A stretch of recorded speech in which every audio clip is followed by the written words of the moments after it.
के गले में मरा हुआ सर्प दे रहा है और श्रृंगी ऋषि को बड़ा ही क्रोध आया है। और श्रृंगी ऋषि ने कहा कि कौन है जिसने मेरे पिता का इतना घोर अपमान किया? मेरे पिता के गले में मरा हुआ सर्प डालने वाला व्यक्ति कौन है? मेरे पिता तो समाधि में बैठे हुए हैं, इतना जगत के अपराध किसने किया है? उसी समय श्रृंगी ऋषि ने आंखें बंद करी, ध्यान लगाया और ध्यान में राजा परीक्षित दिखाई दिए। अब तो और क्रोध चढ़ा श्रृंगी ऋषि कहने लगे, हो राजा इतना अभिमानी हो गया कि अब संतों का अपमान करने लग गया, उनके गले में मरा हुआ सर्प डाल दिया गया, एक समाधिस्थ साधु की ऐसी अवहेलना। इस राजा की आंखें होते हुए भी अंधा हो रहा, इसको दिखाई नहीं दिया कि मेरे पिता समाधि लगा के। ये राजा अब विनाश की तरफ चल पड़ा है और इसका विनाश होना तय है और बड़ा ही क्रोध आया है श्रृंगी ऋषि को। और श्रृंगी ऋषि ने हाथ में जल लेकर और श्राप दिया है, हे राजा परीक्षित, हे परीक्षित, तूने आज मेरे पिता के गले में मरा हुआ सर्प डाला, तूने एक संत का अपराध किया है। जा राजा परीक्षित, मेरा भी श्राप है तुझे कि 7 दिन तुझे तक्षक नाग के काटने से तेरी मृत्यु होगी। जा, मेरा श्राप लगा। जल की अंजलि छोड़ी है, श्राप दिया राजा परीक्षित को। और जैसे श्राप दिया और शमी ऋषि की आंखें खुली है, शमी ऋषि ने कहा है, बेटा श्रृंगी, ये तूने क्या कर दिया? तूने अपने राजा को श्राप दे दिया, वो भी मृत्यु का। बेटा श्रृंगी, अगर राजा मर जाएगा तो इस प्रजा का पालन कौन करेगा? कौन इस राज्य को चलाएगा? अरे बेटा, राजा से ही, राजा के अंकुश से ही पूरी पृथ्वी का, पूरी जीव सृष्टि का पालन होता है। प्रजा राजा के अधिकार से, राजा के आदेश से प्रजा अपनी मर्यादा से चलती है। तूने ये क्या कर दिया? तूने राजा को ही खत्म करने के लिए श्राप दे दिया। श्रृंगी ने कहा, पिताजी आप देखो तो सही, इस राजा ने अभिमान में आकर आप जैसे परम संत को जो समाधि में बैठे थे उनकी गले में पिलाई, आपके गले में इस राजा ने मरा हुआ सर्प डाल दिया। ये अभिमान नहीं है, ये अपमान नहीं है, ये अपराध दिखा रहा है पिताजी कि राजा अब अभिमानी हो चुका है। हे पिताजी, अब मैंने श्राप दे दिया है। शमी बोले हैं, बेटा श्रृंगी, अब तूने श्राप तो दे दिया, अब वो बात तेरा श्राप सत्य होकर ही रहेगा, पर जाके कोई परीक्षित राजा को खबर तो दो कि साथ में दे तुम मरने वाले हो, तक्षक के काटने से तुम्हारी मृत्यु होने वाली है। जाओ राजा को सावधान करो कि मौत खड़ी है, बस आने के लिए तैयार हो जा राजा। और उसी समय सेवकगण गए हैं, इधर परीक्षित महाराज बिलख रहे हैं, रो रहे हैं, द्वारकानाथ से प्रार्थना कर रहे हैं, प्रभु मैंने बहुत बड़ा अपराध कर दिया, बहुत बड़ा पाप कर दिया, हे प्रभु आप कृपा करिए, मुझे इसकी सजा दीजिए। इधर जहां राजा विचार करते थे उसी समय घटना घटी है। शमी ऋषि के शिष्य गण आए हैं और राजा परीक्षित को बताया है, महाराज हम शमी ऋषि के शिष्य हैं। हे महाराज, आपको हम सावधान करने के लिए आए। क्या बात है भाई? महाराज, शमी ऋषि के पुत्र श्रृंगी ऋषि ने आपको श्राप दिया। क्या? हाँ, चलो अच्छा है। अभी श्राप सुनाया नहीं, क्या श्राप दिया?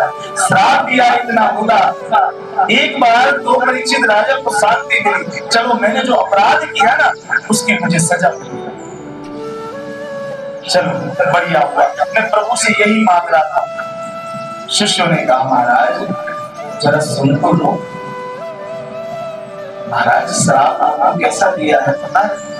क्या श्राप दिया है? महाराज सावधान हो जाइए। आपने शमीक के गले में मरा हुआ सर्प डाला ना, तो उनके पुत्र श्रृंगी ने आपको श्राप दिया है कि राजा परीक्षित की मृत्यु 7 दिन के अंदर तक्षक नाग के काटने से।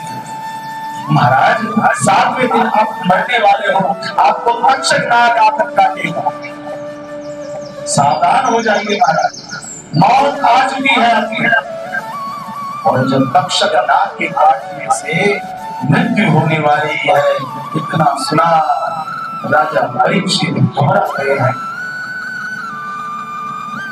इतने घबरा गए। अरे रे, इतनी भयंकर मौत मेरी, तक्षक काटेगा, इतना भयानक सर्प, उसके करने से मेरी मृत्यु होगी। अब इस मृत्यु को कैसे सुधारा? विचार कराया है।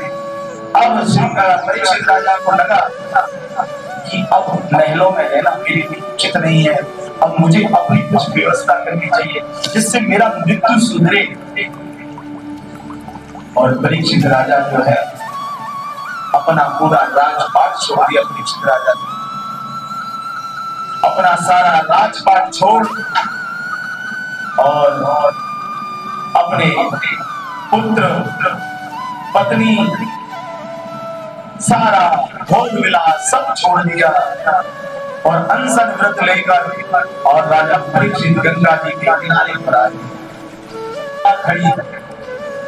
और समय कितना 7 दिन का था और राजा परीक्षित आए हैं। सारे संसार के अंदर खबर पहुंच गई पूरी पृथ्वी पर कि राजा परीक्षित को श्राप लगा है, उसकी मृत्यु तक्षक के काटने से होने वाली है। इसलिए बड़े बड़े तपस्वी, योगी, ज्ञानी, राजा, महाराजा, साधु, संत सभी गंगा के किनारे पर राजा से मिलने के लिए आए। जब संतों को राजा परीक्षित ने देखा, परीक्षित राजा ने कहा, महाराज मेरी मृत्यु 7वें दिन तक्षक के काटने से होने वाली है, आपके पास कोई उपाय हो कि 7 दिन में मेरी मृत्यु सुधरे? ऐसा कोई उपाय हो महाराज तो आप कृपा करके मुझे बताइए। मुझे अपनी मौत को सुधारना है, मुझे बुरी गति से नहीं मरना। जिन संतों को कहे कि महाराज कोई उपाय बताओ, और उसी समय संत लोग जवाब देने लगे, राजन तुम तो भाग्यशाली हो कि तुम्हें पता है कि तुम 7वें दिन तक्षक के काटने से मरोगे। राजन हमारी तो पूछो, हमें तो यही नहीं पता कि हम कब मरने वाले हैं। राजन हमारे पास कोई उपचार नहीं है, कोई उपाय नहीं है जिससे 7 दिन में मृत्यु का सुधार। जो तपस्वी, जो योगी, जो ध्यानी, बड़े बड़े जो हजारों वर्ष तपस्या ध्यान में लगे हुए हैं, वो सब मिलने आ रहे हैं राजा। क्योंकि राजा परीक्षित बड़े परम भक्त भगवान के साधु संतों की सेवा करने वाले, तो कलिकाल ने ऐसा अपराध करवा दिया, इसलिए बड़े बड़े ऋषि मिलने के लिए आ रहे हैं। सूत जी महाराज सोनक को कहते हैं, सोनक गंगा के किनारे पर स्वयं व्यास नारायण पधारे, जिन्होंने भागवत की रचना करी। और व्यास नारायण को जब देखा, परीक्षित राजा के हाथ जोड़े, हे व्यास आप तो महान व्यक्तित्व हो, आप तो कोई उपाय बताओ जिससे 7 दिन में मेरी मृत्यु सुधरे। व्यास नारायण के हाथ जोड़े, हे राजन, हे परीक्षित, भले मेरा व्यक्तित्व कितना भी महान हो, लेकिन ये परीक्षित 7 दिन में मृत्यु को सुधारने का उपाय मेरे पास। क्षमा कर राजन, मैं नहीं जानता। और जब व्यास जैसे व्यास हाथ जोड़ दे तो आदमी बिल्कुल टूट जाता है। इतना महान व्यक्ति व्यास नारायण, राजा टूट गए।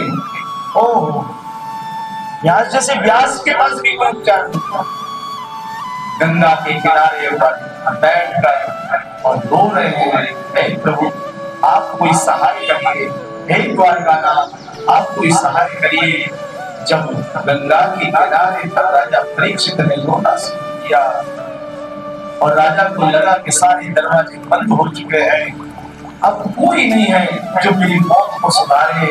और उसी समय भगवान श्याम सुंदर ने और सुखदेव जी महाराज जो जंगल में विराजमान है, सुखदेव जी महाराज को आह्वान किया है, जाओ सुखदेव जी परीक्षित की मृत्यु का सुधार करो, जिससे उसकी मौत सुधरे। और आज सुखदेव जी महाराज कई वर्षों के बाद और सुखदेव जी महाराज निकले हैं और इधर जब सुखदेव जी का आगमन हुआ, जैसे ही सुखदेव जी आए हैं, इतना दिव्य तेज है सुखदेव जी महाराज का, जैसे हजारों सूर्य एक साथ निकले हों, उगे हों। एक सूरज का कितना तेज होता है, ऐसे हजारों सूर्य निकले हों, ऐसा दिव्य तेज फैला हुआ है। श्याम वर्ण है सुखदेव जी महाराज का, लंबे लंबे केश हैं, लंबे लंबे हाथ हैं, सुंदर मुखावली है भगवान, स्वयं शंकर पधारते हैं। और जैसे सुखदेव जी का आगमन हुआ और सुखदेव जी महाराज को आते हुए महाराज वेद व्यास जी ने देखा, वेद व्यास जी ने देखा कि मेरा पुत्र सुखदेव आया है। व्यास जी दौड़े राजा का हाथ पकड़ा, परीक्षित ओ बेटा परीक्षित खड़ा हो जल्दी, देख तेरे लिए कौन आया था। तो अभी पूछ रहा था ना राजा, परीक्षित राजा क्या हुआ व्यास नारायण? अरे राजा तू पूछ रहा था ना कि 7 दिन में मेरी मृत्यु कैसे सुधरे। अरे तो राजन तेरा उपचार करने के लिए स्वयं शंकर चले आ रहे हैं। कौन? महाराज मेरा पुत्र सुखदेव आ गया। जा बेटा परीक्षित, तू 7 दिन की कह रहा था ना, उसके पास वो दवा है जो 7 दिन में 7 क्षण में तुझे भगवान नारायण का दर्शन कराएगा। ऐसा मेरा पुत्र जल्दी जा और जन्म पकड़ ले, कहीं ऐसा ना हो जंगल में वापस निकल जाए, इसका कोई भरोसा नहीं। और जब व्यास नारायण ने कहा, आशा बंधी परीक्षित राजा को, एक उमंग आई शरीर के अंदर, हाँ राजन पकड़ ले जल्दी से चल। और सुखदेव जी को देखकर राजा परीक्षित ने दौड़ लगाई है और जाकर साष्टांग दंडवत प्रणाम किया। हे गुरुदेव, हे गुरुदेव रक्षा करो। हे महाराज रोए हैं पहले परीक्षित राजा, सुखदेव जी के चरणों पर अपना मत्था रख के रोए। जब रो रहे थे ना, तब सुखदेव जी महाराज ने कहा, राजन खड़े हो जाओ, क्यों रो रहा है राजन? तब परीक्षित राजा ने हाथ जोड़ते हुए रोते हुए कहा, मेरे से बहुत बड़ा जगत में अपराध हो गया, पाप हो गया। क्या बात हो गया? ये महाराज मैंने एक संत के गले में भरा हुआ सर्प डाल दिया, जो समाधि में बैठे हुए थे। पर महाराज मेरी क्या भूमि मुझे पता नहीं है, और मैंने एक समाधिस्थ संत के गले में मरा हुआ सर्प डाला है, और उसका मुझे उसके सर्प डालने की सजा ये नहीं है कि गुरुदेव मेरी 7 दिन में 7वें दिन मेरी मृत्यु होने वाली है, और ये महाराज वो भी तक्षक रात के रात्रि से बहुत घबरा था। परीक्षित राजा ने अपने पाप को छुपाया नहीं, जाहिर कर दिया, डरे नहीं कि इतना बड़ा राजा हूं, कैसे कहूं कि मेरे से पाप हो गया है। छोड़ दिया, सब पाप खोल दिया। गुरुदेव मेरे से ऐसा अपराध हो गया। रामचंद्र डोंगरे जी महाराज हमेशा कहा करते कि कोई अपराध हो जाए ना, भगवान के सामने प्रभु को कह दो, प्रभु ये अपराध हो गया है। अपराध भगवान को कहने से परम पूज्य डोंगरे जी महाराज कहते हैं अपराध उस पाप का नाश हो जाता है। अपने से जो पाप कर्म हो जाए उन लोगों को कह दो ये हो गया, अगली बार से ध्यान रखूंगा, अब क्षमा कर दो, तो भगवान क्षमा कर देते हैं। पर उसका मतलब ये नहीं है कि पाप करके क्षमा मांगो भगवान को, भगवान क्षमा कर दे, फिर तीसरे दिन फिर वही पाप करना, तो भगवान क्षमा नहीं करते। अपराध को, पाप को जाहिर करने से पाप की निवृत्ति हो जाती है, ऐसा संत कहते हैं।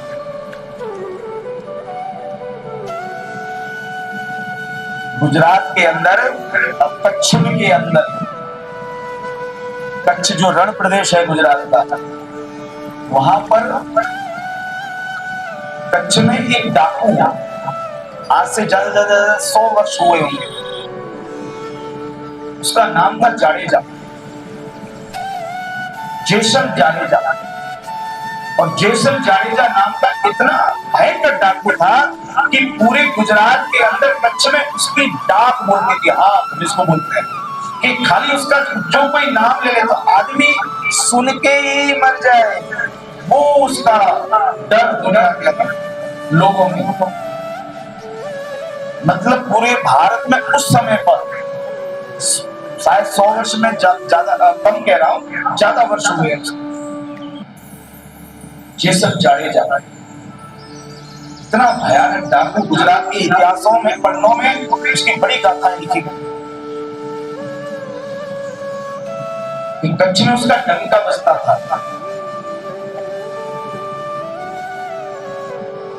और इतने पाप किए उसने, इतने पाप किए, जिसकी बात मतलब उसको ये नहीं पता कितने पाप हुए, गिनती नहीं।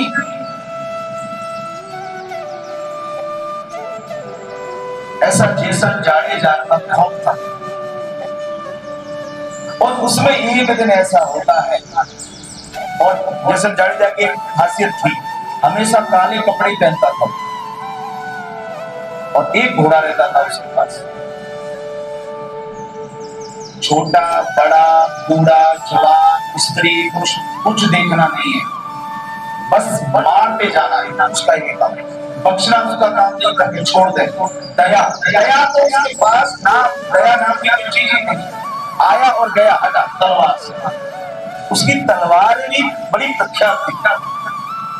जब कितने लोगों को मौत के घाट उतारा जेसन जाडेजा, उसमें एक वहां से, कच्छ से थोड़े से दूर सौराष्ट्र काठियावाड़ में तो प्रांत पड़ रहा है गुजरात का, वहां पर एक नारी, उसका नाम था तोरल, और सती की हुई, सती तोरल, उनका विवाह हुआ था।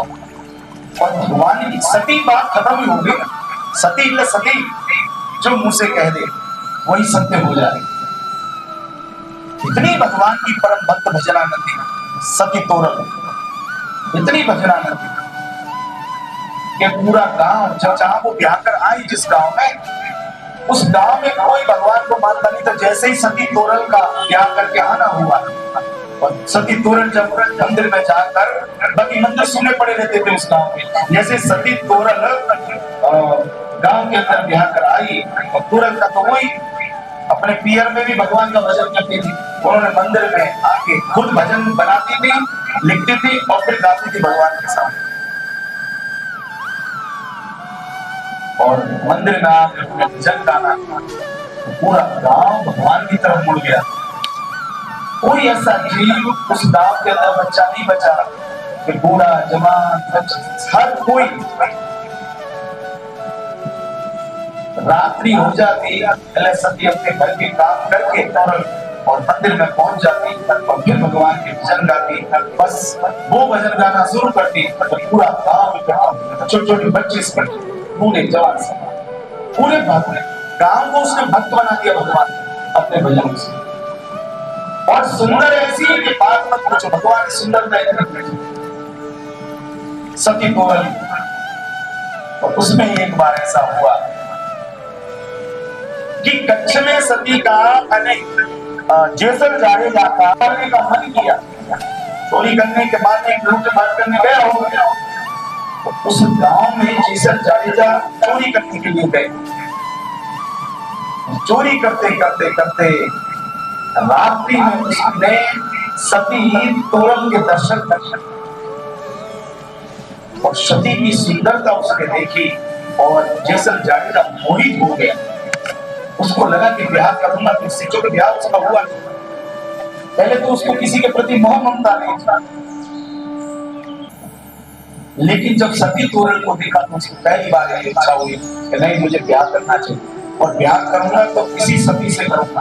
अब उसको पता नहीं कि ये सती है, भगवान की परम भक्त है। तो सुबह जैसे ही हुई उसके घर में घुस गए जेसल जाड़ेजा और घर में घुस के तो उसके घर वाले को कहा, क्योंकि उनको पता चल गया था कि इसका ब्याह हो चुका है। उसके घर वाले को कहा कि भाई तेरी धर्मपत्नी मुझे चाहिए, मैं इससे ब्याह करना चाहता हूं। अब ऐसे कोई कहे, कोई थोड़ी दे देगा। उसने कहा भाई मेरी ब्याह हो चुका है, मेरा विवाह हो चुका है, ठीक है तेरा हो गया तो हो गया, अब मुझे ब्याह करना है इससे। ये ऐसे थोड़ी होता है, मेरी पत्नी से तो पूछने दो। सती तोरल का पति भी परम भक्त था भगवान, क्योंकि मैं अपनी पत्नी से पूछ तो लूं उसकी इच्छा है कि मैं उससे ब्याह करूंगा। जेसल जाड़ेजा ने कहा इच्छा हो या ना हो, मेरे सामने इच्छा कुछ नहीं है, जहां मेरी इच्छा होगा सब कुछ होता है।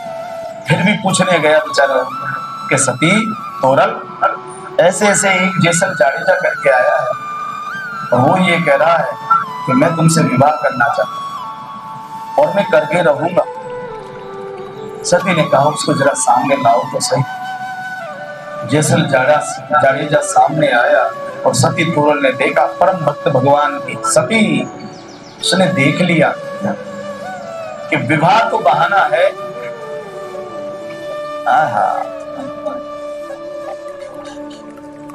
ये लहरें उठ उठ के आ रही हैं, तरंगें कैसे उठ रही है समुद्र की, तूफान आ रहा है, ऐसी आंधी चल रही है, तुझे नहीं दिख रहा नाव डूबने वाली है, दोनों मर जाएंगे। सती तोरल ने कहा जेसल, मरने का डर तुझे होगा, मरना तो एक दिन है ही, कल मरे परसों मरे या आज मर जाए। अगर प्रभु की इच्छा है कि आज इसी में डूब के मर जाना तो मर ही जाएंगे, और प्रभु की इच्छा होगी कि बच जाना है तो प्रभु बचा ही लेंगे। जाड़ेजा कहने लगा तुमने तुझे डर नहीं है? नहीं, तो मुझे बहुत डर लग रहा है। जिसके नाम से लोग खौफ खाते थे वो जेसल जाड़ेजा आज जैसे नाव इधर से उधर होने लगी है और डूबने की ऐसे लगे बस डूबी नाव, आज उस व्यक्ति के पैर थरथराने लगे मौत के डर से। और आज पहली बार जिस इंसान ने कहीं सिर नहीं झुकाया था, आज उसने अपनी पत्नी के पैर पकड़ लिए और सती से इतना कहा, सती दुनिया ये कहती है कि जाड़ेजा तेरी पत्नी जो है ना वो सती है, स्वयं भगवती है। आप तू सही बता, आज मुझे अपनी मौत का डर लग रहा है और मुझे डर ये लग रहा है कि आज मैं मर जाऊंगा, इसलिए सती आज तू मुझे बचा ले, क्योंकि आज नाव बचने वाली नहीं है, आज नाव उल्टी हो जाएगी समुद्र में, आज मुझे मौत दिखाई दे रही है। तब सती ने कहा डर लग रहा है तुझे? हाँ सर बहुत डर लग रहा है। तब सती ने कहा तो जेसल सही सही बता, जाड़ेजा सही सही बता, आज मौत तो आई है पर तूने अपनी जिंदगी में पाप कितने किए?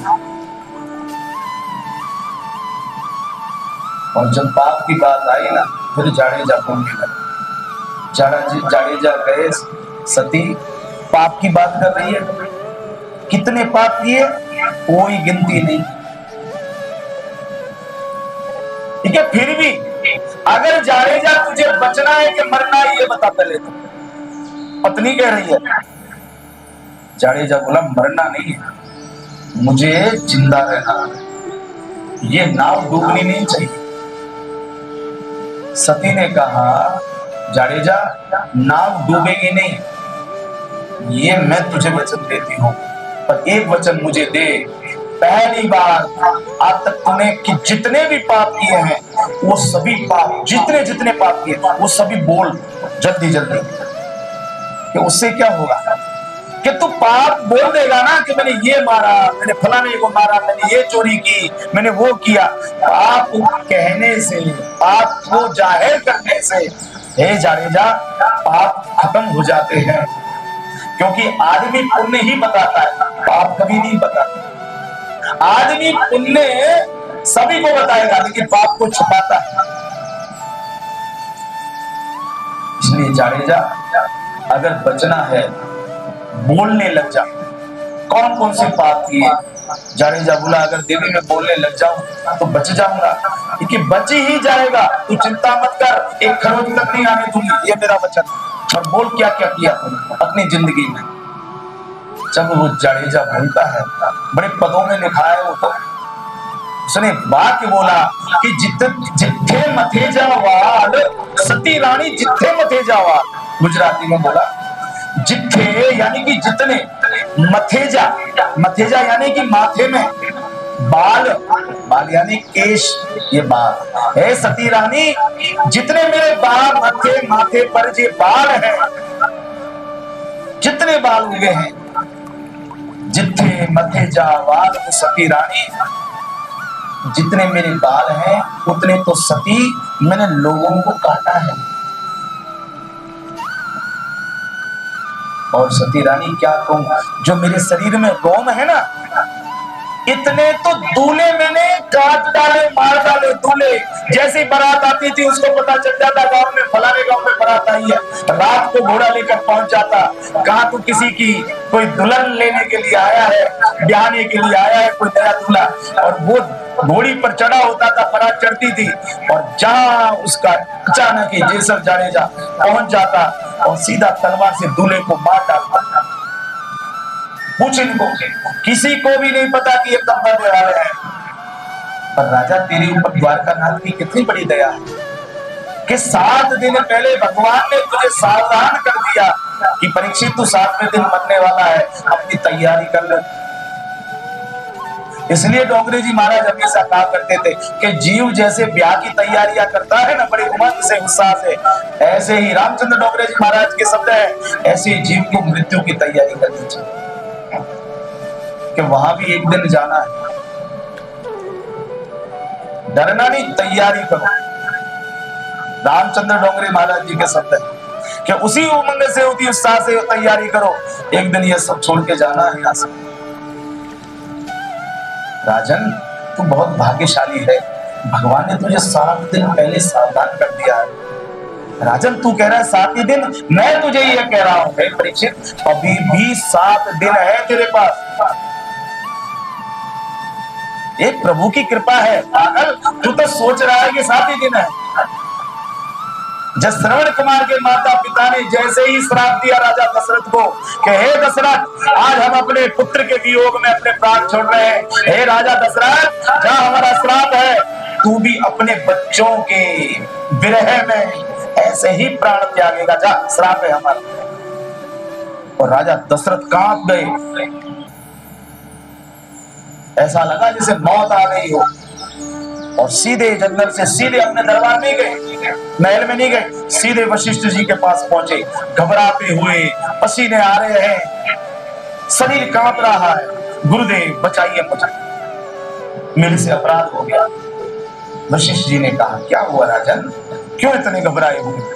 हे गुरुदेव मैं क्या कहूं, मेरे से बहुत बड़ा पाप हो गया, मैंने एक अंधे और अंधी के पुत्र को मार डाला। महाराज मैं तो शिकार समझ रहा था उसको, कोई पशु समझ के मैंने तीर छोड़ा था, और महाराज वो उनका पुत्र था श्रवण कुमार, उसके तीर लगा और गुरुदेव उन अंधे और अंधी ने मुझे श्राप दिया। क्या श्राप दिया मुझे?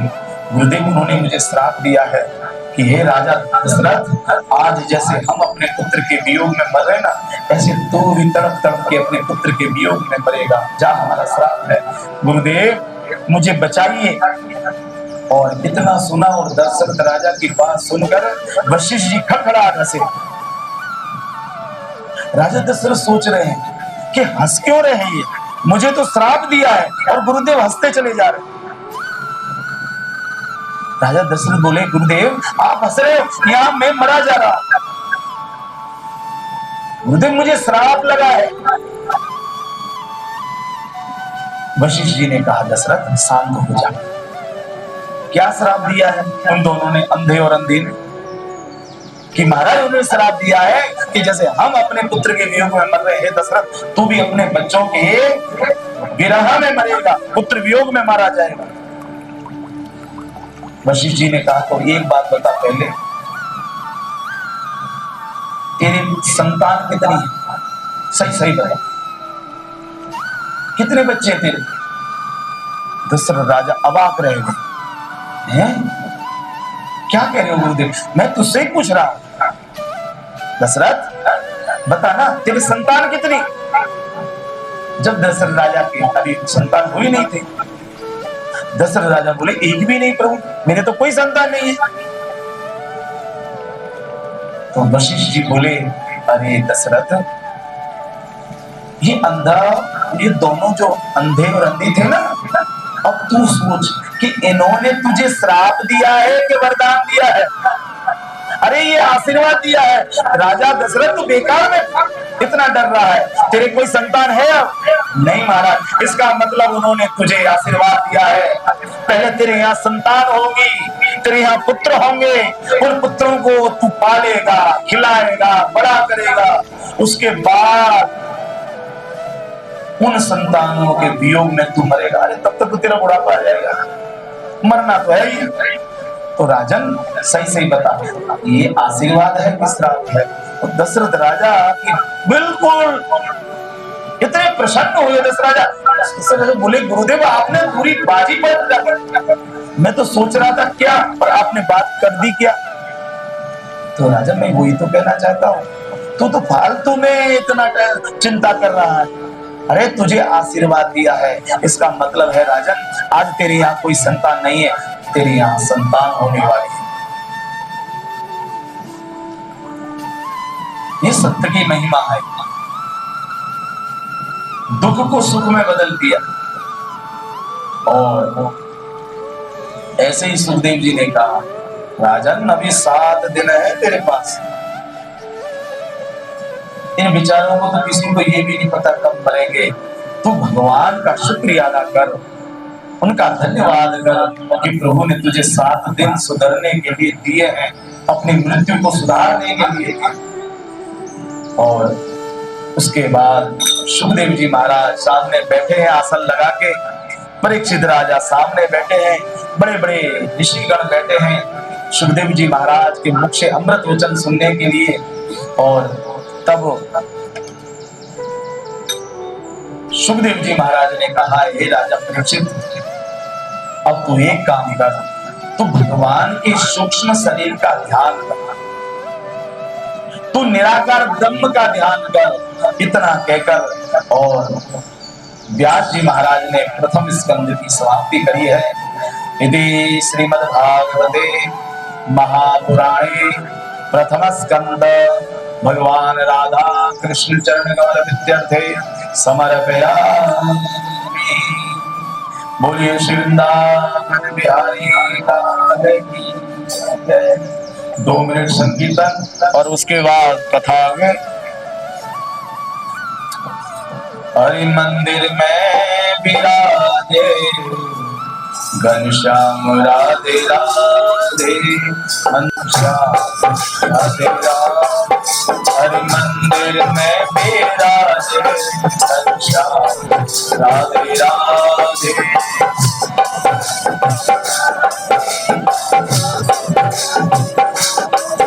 हरि मंदिर में विराजे घनश्याम राधे राधे।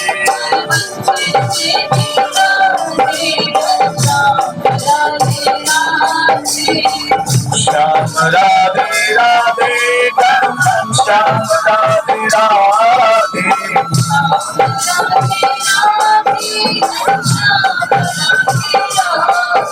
ओम श्याम राधे राधे, श्याम राधे राधे।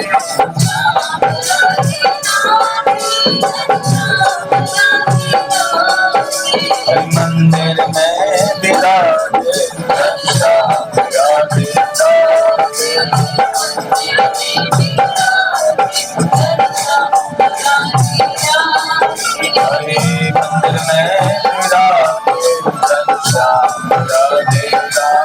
श्याम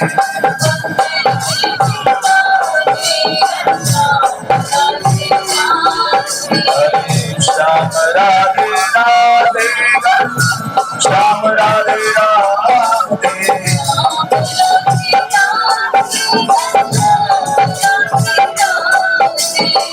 श्याम राधे राधे, श्याम राधे राधे,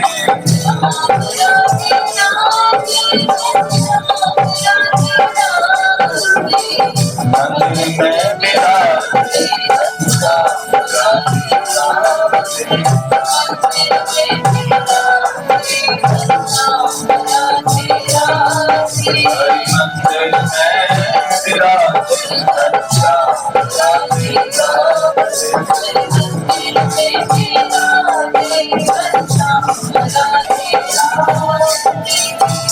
बोलिए द्वारिकाधीश की जय। सुखदेव जी महाराज परीक्षित को कहते हैं, हे राजन, वार्याने शते कृष्ण कृतो लोकितो निर्भर आत्मवित् सम्मत पुषा स्रोत व्यादिषु परः। हे राजन, तू जाग गया, यही तेरे लिए राजन भगवान की कृपा है। हे राजा, तू ओंकार भगवान का ध्यान कर। पहले सूक्ष्म स्वरूप का ध्यान करने को कहा, फिर भगवान के निराकार स्वरूप का ध्यान करने को कहा, और उसके बाद कहा, हे राजन, अब तू भगवान के ओंकार स्वरूप का ध्यान। ओंकार स्वरूप का ध्यान बताया, उसके बाद चरण से लेके और मस्तक तक का भगवान का ध्यान बताया। हे राजन, भगवान के चरण से लेके मस्तक तक का ध्यान कर, भगवान के पूरे श्री अंग का ध्यान कर राजा। उसके बाद भगवान के स्थूल स्वरूप का ध्यान करने को कहा। आगे चलकर कामना के अनुसार देवों का यजन बताया है। जैसी जैसी मनुष्य की कामना है, उसी हिसाब से उन देवताओं का कैसे पूजन करना चाहिए, उसकी सारी विधि बताई है। आगे चल के भक्ति की महत्ता बताई है। सुखदेव जी महाराज कहते हैं, हे राजा परीक्षित, जिसने भगवान की कथा नहीं सुनी, सुखदेव जी की वाणी है, हे राजन, जिन हरि कथा सुनी नहीं काना, ब्रह्मरंध्र एक भवन समान। सुखदेव जी कहते हैं, राजन, जिसने भगवान की कथा अपने कानों से नहीं सुनी, समझ राजन, वो मनुष्य के कान नहीं है, वो सर्प के बिल हैं जहां पर सांप रहते हैं। सुखदेव जी कहते हैं, राजन, जिस जीव से जीव ने भगवान के गुण नहीं गाए, जिसने भगवान का इस जीव से हरिनाम नहीं लिया, सुखदेव जी कहते हैं, हे परीक्षित, वो जीव मनुष्य की जीव नहीं है, वो मेढक की जीव है जो फालतू की टां टां टां करती रहती है।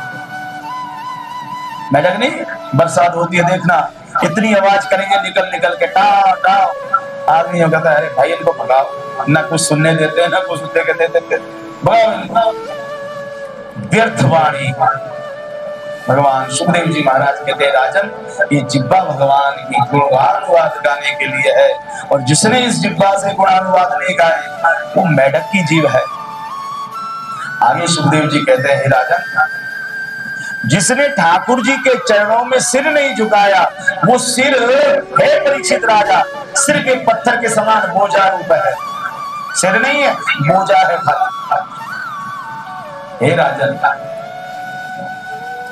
जिन हाथ से ठाकुर जी की सेवा नहीं हुई, तो हे राजा परीक्षित, वो हाथ मनुष्य के हाथ नहीं है, वो मरे हुए मुर्दे के, वो मुर्दे के हाथ हैं जो किसी काम के नहीं होते।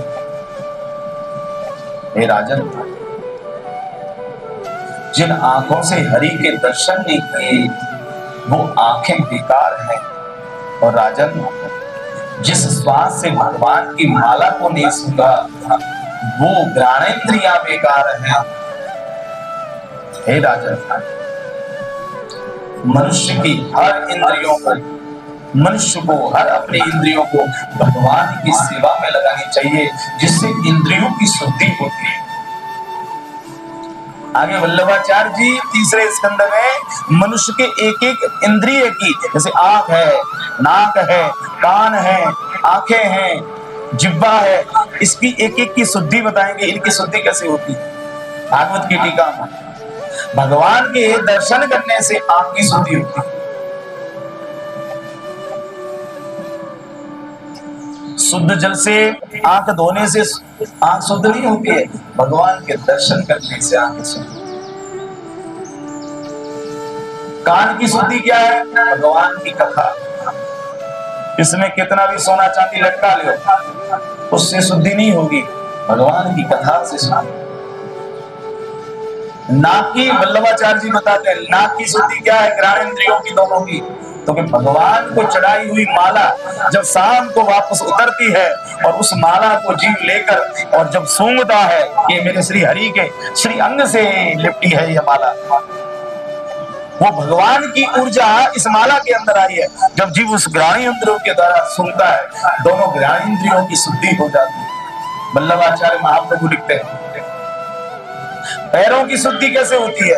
तो महाप्रभु वल्लभाचार्य कहते हैं तीसरे स्कंद में, हे जीव, इस पैरों की शुद्धि जब है जब जीव भगवान के दर्शन करने के लिए जाता है, जब जीव भगवान की लीला स्थलियों की परिक्रमा करता है, इस पैरों की शुद्धि होती है। हाथों की शुद्धि भगवान की सेवा। ऐसे इंद्रियों की शुद्धि बताई। आगे चलकर सृष्टि की कथा, उत्पत्ति की कथा कही है, विराट पुरुष की विभूतियों का वर्णन किया है।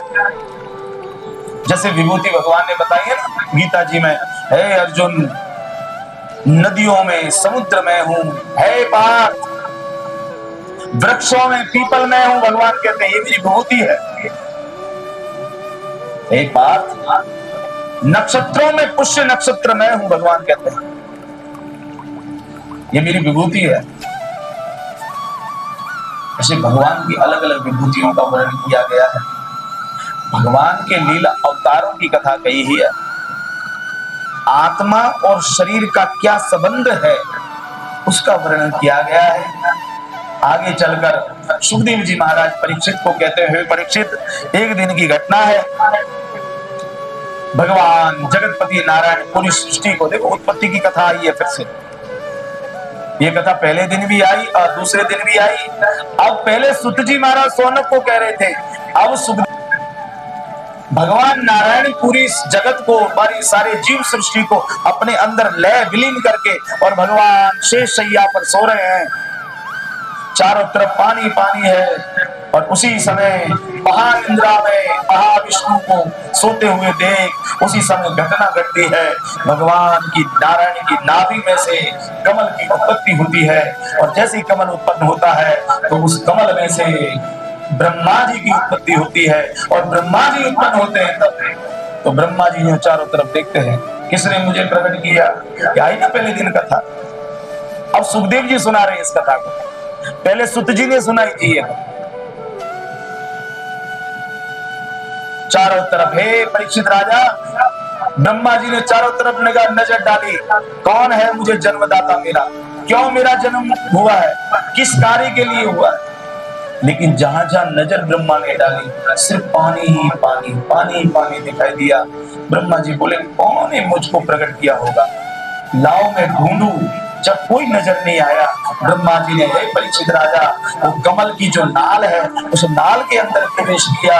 हजारों वर्ष तक उस नाल में घूमते रहे ब्रह्मा जी, लेकिन वहां भी कोई उन्हें मिला नहीं।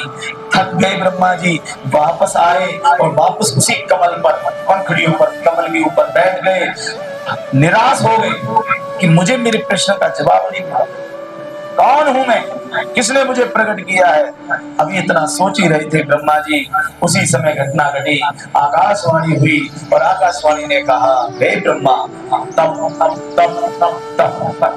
तप करो। ब्रह्मा जी समझ गए कोई मुझे कह रहा है तप कर, अगर तुम्हें अपने प्रश्नों का जवाब चाहिए तो हे ब्रह्मा तप कर। ब्रह्मा जी ने तप तप किया है, हजारों वर्ष की तपस्या हुई, और हजारों वर्ष की तपस्या जब हुई तो शांताकारं भुजगशयनं पद्मनाभं सुरेशं विश्वाधारं गगन सदृशं मेघवर्णं शुभांगं भगवान चतुर्भुज नारायण प्रकट हुए हैं। और चतुर्भुज नारायण को जब भगवान ब्रह्मा ने देखा, ब्रह्मा जी के हाथ जुड़ गए, क्या प्रभु आप हैं मेरे जन्मदाता? भगवान ने कहा, हाँ ब्रह्मा, तू मेरे में से प्रकट हुआ है, मैंने तुझे प्रकट किया। प्रभु प्रकट किया है तो आज्ञा करिए, क्या सेवा करूं? क्यों प्रकट किया है आपने? भगवान नारायण कहते, ब्रह्मा तुम्हें प्रकट करने का मुख्य कारण है तुम सृष्टि की रचना करना, ये कार्य मैं तुम्हें सौंपता।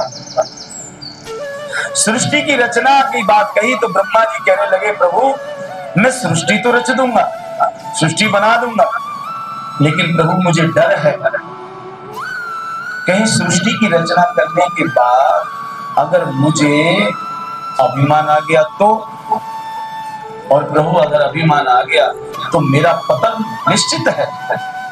तो प्रभु मुझे डर सृष्टि की रचना करने में नहीं है, मुझे डर है कि सृष्टि की रचना करने के बाद अगर मुझे अभिमान आया तो आप मुझे नहीं छोड़ोगे, ये पक्की बात। तो प्रभु इसका कोई इलाज हो तो करिए। भगवान नारायण ने कहा, हे ब्रह्मा तुम सृष्टि की रचना करो, तुम्हें अभिमान नहीं आएगा, क्योंकि हे ब्रह्मा मैं तुम्हें चतुश्लोकी भागवत का उपदेश देता हूं। हे ब्रह्मा इस चतुश्लोकी भागवत का सदा स्मरण रखना, इस स्मरण रखोगे तो तुम्हें कभी अभिमान नहीं आएगा कि ये सारा जगत मैंने बनाया।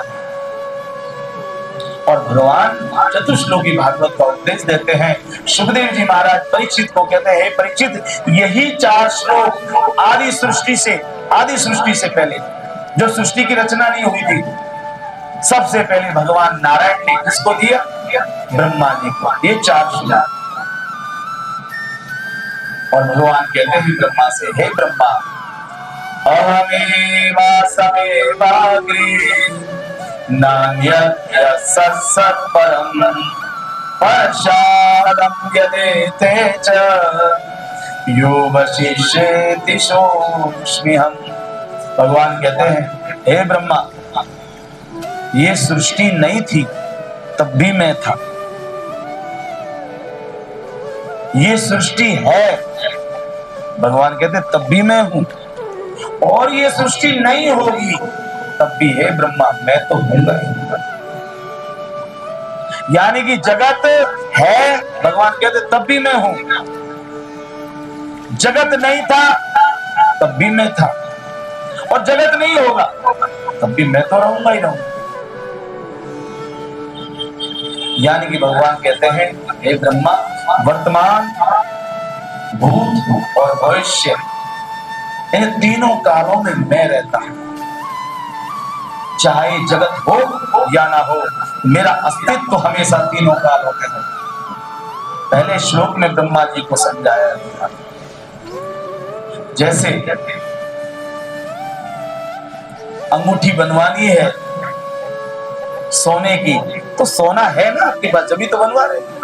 अगर नहीं तो आप सीधे पैसे दोगे कि भैया लो हमारे लिए कितने की अंगूठी बनेगी, सोने की बना दो।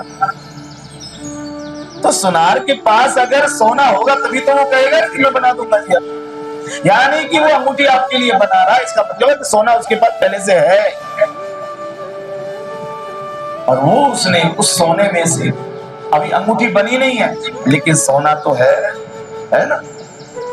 अब उस सोने में से उन्होंने अंगूठी बना दी, आकार दे दिया उसको, आपने अंगूठी अंगुली में पहन ली, अब वो अंगूठी बन गई है। अब क्या कहोगे इसको? अंगूठी है, लेकिन अंगूठी तो है, लेकिन सोना भी तो है ना। किस चीज की अंगूठी है? सोने की, अभी भी सोना है। और फिर आपने साल, 6 महीने, 2 महीने, 5 साल आपने पहनी और आपने कहा ये फैशन निकल गई, पुरानी फैशन है भाई, तुड़वाओ इसको, कुछ नई फैशन की बनवाओ। और फिर वापस गए आप, भैया इसको तोड़ दो, दूसरी दो, नई बनाओ, नई डिजाइन। जाकर सुनार को दे देते हो, वो उस अंगूठी के आकार को यानी कि अंगूठी को तोड़ देते हैं।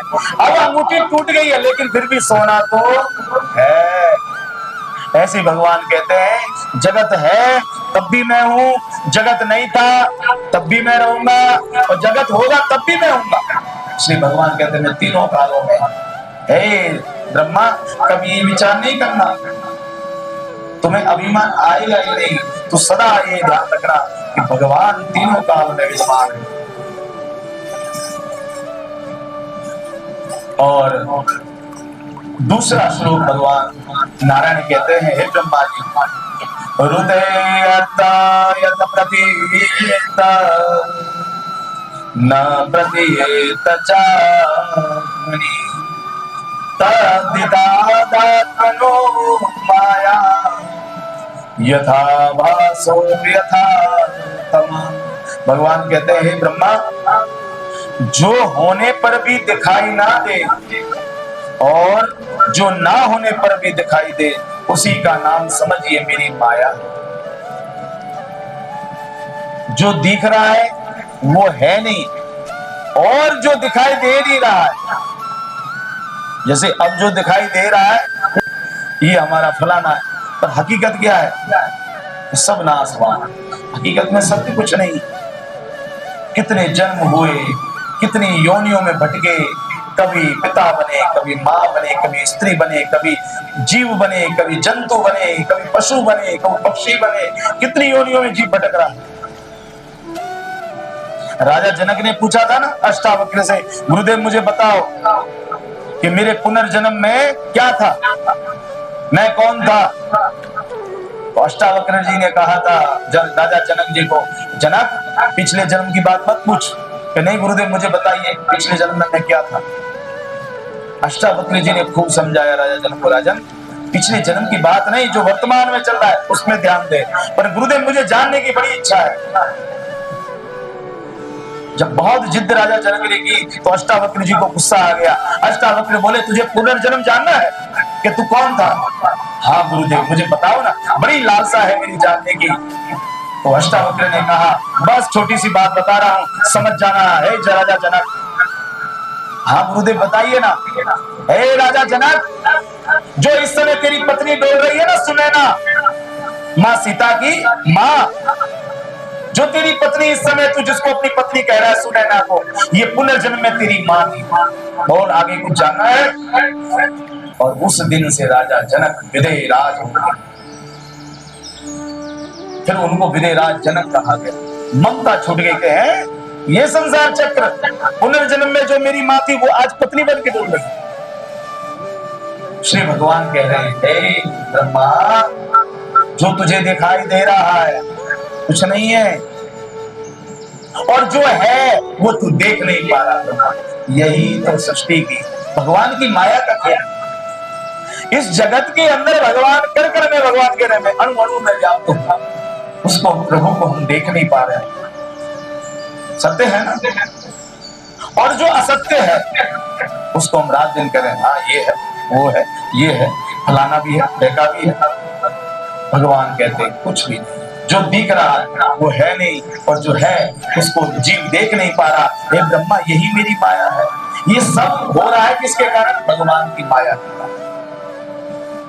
कभी कभी अंधेरे में पड़ी हुई रस्सी मनुष्य को लगता है कि सांप है। रस्सी में आदमी आभास करता है कि ये सांप है, आदमी डर भी जाता है कि सांप है वहां पर कमरे में।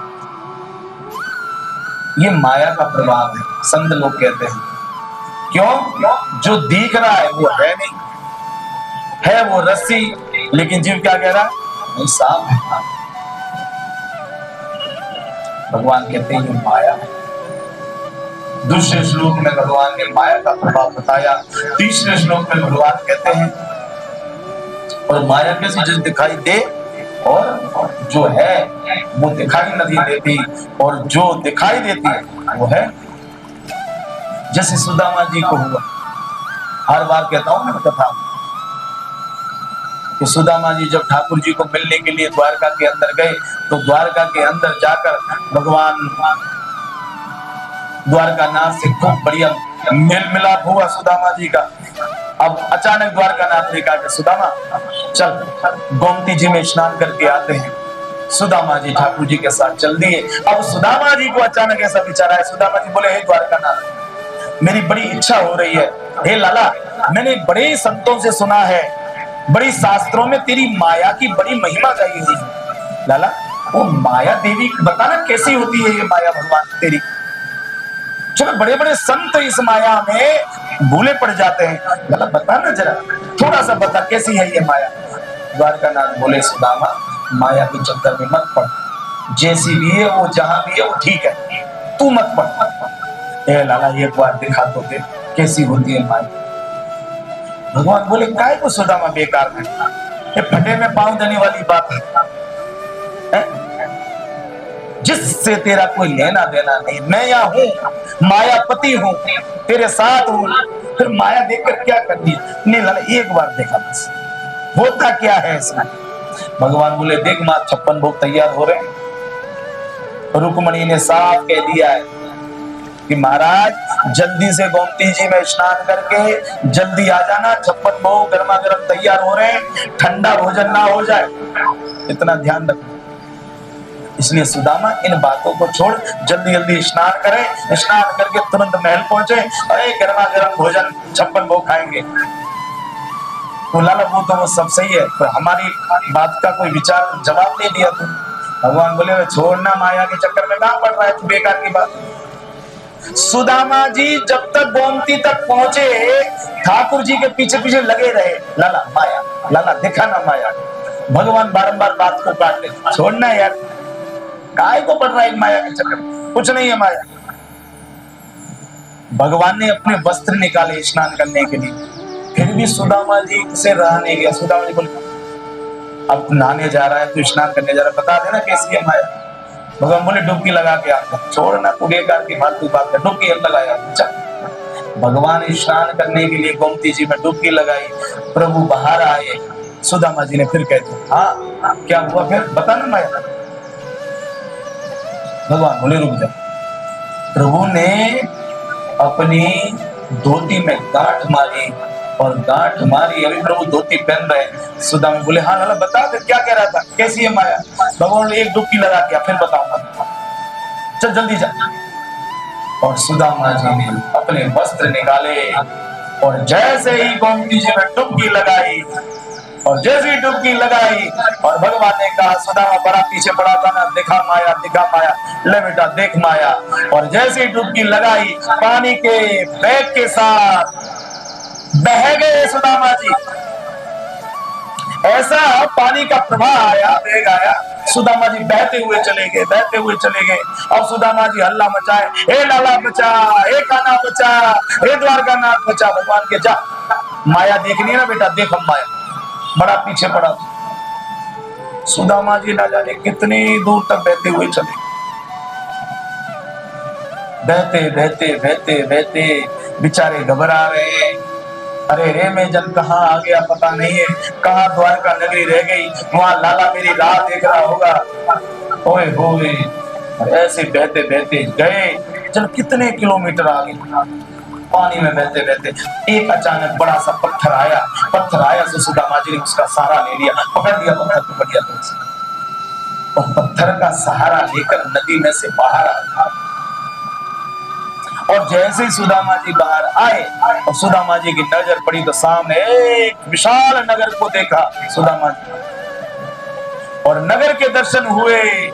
नगर का दरवाजा बंद है। सुदामा जी विचार करे, नगर है लेकिन सुनसान क्यों लग रहा है अभी, न कोई व्यक्ति, न कोई चहल पहल, न किसी की आवाज। ये कैसा नगर है, कौन सा नगर है, किसका नगर है? अभी सोच ही रहे सुदामा जी में कहां आ गया, कौन से नगर में आ गया। अभी ऐसा सोच ही रहे थे और उसी समय घटना घटी। अचानक से की हुई है और ढोल नगारे तासे बाजे और दुंदुभियां बजती हुई देखी। सुदामा जी ओहो देखते रह गए, ओ ये क्या है, अभी तो सब कुछ शांत लग रहा था, ये इतने लोग कहां से आ गए। और जैसे ही सुदामा जी वहां आगे खड़े थे दरवाजे के आगे, हाथी ने आके और हाथी की सूंड में जो माला थी ना, हाथी ने आके वो अपनी माला जो है वो सुदामा जी के गले में डाली। और जैसे सुदामा जी के गले में डाली, सुदामा जी तो बेचारे देख रहे कि हो क्या रहा है। और जैसे ही माला डली, जितने लोग नगर के थे, महाराज की जय हो, राजाधिराज की जय हो, गौ ब्राह्मण प्रतिपाल की जय हो, हमारे राज्य के राजा की। सुदामा जी विचार कर रहे हैं कि किसकी जय हो रही है, इस हाथी ने मेरे गले में माला क्यों पहनाई। विचार करना, अब जय जयकार होने लगी, पुष्प वृष्टियां होने लगी, दुंदुबियां बजने लगी, ढोल नगाड़े बज रहे, महाराज की जय हो। सुदामा जी के सब ऊपर से जा रहा है, समझ कुछ नहीं आता हो क्या रहा। सुदामा जी से रहा नहीं गया, लोग वहीं नाच रहे थे। उनके कहा भाई हेलो, हाँ क्या है ये मुझे माला, इस महाराज की जय हो रही है, क्या है ये सब। नगर के लोगों ने जवाब दिया, महाराज आप नहीं समझे अभी कुछ ना। अरे महाराज क्यों झूठ बोल रहे। अरे भाई मुझे नहीं समझे, मैं पहली बार आया, मुझे पता ही नहीं कौन सा नगर है, क्यों माला पहनाई है मुझे, कौन सा महाराज है, कोई महाराज तो दिखाई नहीं दे रहा।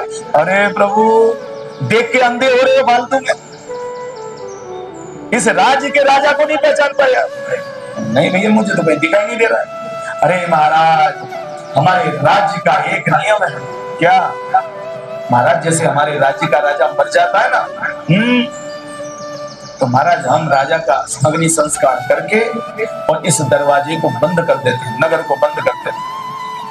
कई महीनों तक ये नगर का दरवाजा खुलता ही नहीं। अच्छा, फिर एक मुहूर्त ऐसा आता है, फिर इस नगर के दरवाजे को हम खोलते हैं और हाथी को आगे कर देते हैं, उसकी सूंड में हम माला लटका देते हैं। और जैसे दरवाजा खुलता है और जो पहला पुरुष सामने आ जाए, जो भी व्यक्ति आ जाए, चाहे स्त्री हो जाए पुरुष हो, और उसके गले में ये हाथी माला को डाल दे महाराज, तो वही हमारे राज्य का राजा होता है महाराज। इसलिए महाराज आप ही हमारे राज्य के राजा हैं, आपकी ही जय जयकार हो रही है। और इतना सुना और सुदामा जी के लड्डू फूटने लगे, यानी कि मैं आपके राज्य का राजा, तो आप हमारे राज्य के राजा। अभी तो देखो महाराज आपका कैसा स्वागत होता है, नगर में चलो अंदर, नगर में देखो तो सही कितना सुंदर आपका राज्य है। सुदामा जी को एक तो बस बात अच्छी लगी, वानी कि चल अंदर, जो कर रहे हैं अच्छा ही कर रहे हैं, सब कुछ मुफ्त में मिल रहा है, लगन दे रंगो। सुदामा जी के भैया गले में लोगों ने पटके डाले हैं, सुदामा जी को उठा के हाथी पर बैठाया और हाथी पर बैठा के और नगर में शोभा यात्रा निकाली सुदामा जी। और एक ही आवाज, वो ब्राह्मण प्रतिपाल की जय हो, हमारे राज्य के राजा की जय हो, महाराजा धीराज की जय हो। जय जयकार हो रही है, लोग पुष्प वृष्टि कर रहे हैं। ओहो ऐसा स्वागत, भव्य स्वागत। सुदामा जी को बड़ा आनंद आया, बढ़िया, वहां भूखमरी में पड़े हुए थे, यहाँ इतना आनंद लूट लो। और भैया महल के अंदर सुदामा जी को लेकर आए हैं और इतना सुंदर हीरा माणिक मोतियों से, सोने से जड़ा हुआ इतना विशाल दरबार देखा, महल देखा। सुदामा जी बोले इसी महल का मैं राजा बनूंगा हकीकत। अरे महाराज महल नहीं, पूरा राज्य के मालिक आप हो, आप हमारे राजा हो। सुदामा जी को बड़ा आनंद मिला, सुदामा जी का राज तिलक किया गया और राजा घोषित किया। सुदामा जी को ना तो अब द्वारकाधीश याद आया कि नहाए के नहीं नहाए, धोती बंदी के नहीं बंदी, वहां 56 भोग रुक्मणी जी तैयार कर रही थी, वो किसने खाए, भाड़ में जान दे, कोई ने खाए ना खाए, अपने यहाँ बढ़िया व्यवस्था बैठ रही है तो बैठे।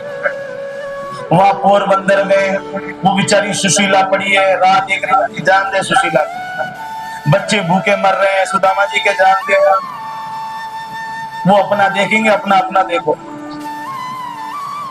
ऐसी भगवान की प्रबल माया की जाल में फंसे सुदामा जी। राजा घोषित हुए, राज तिलक हुआ।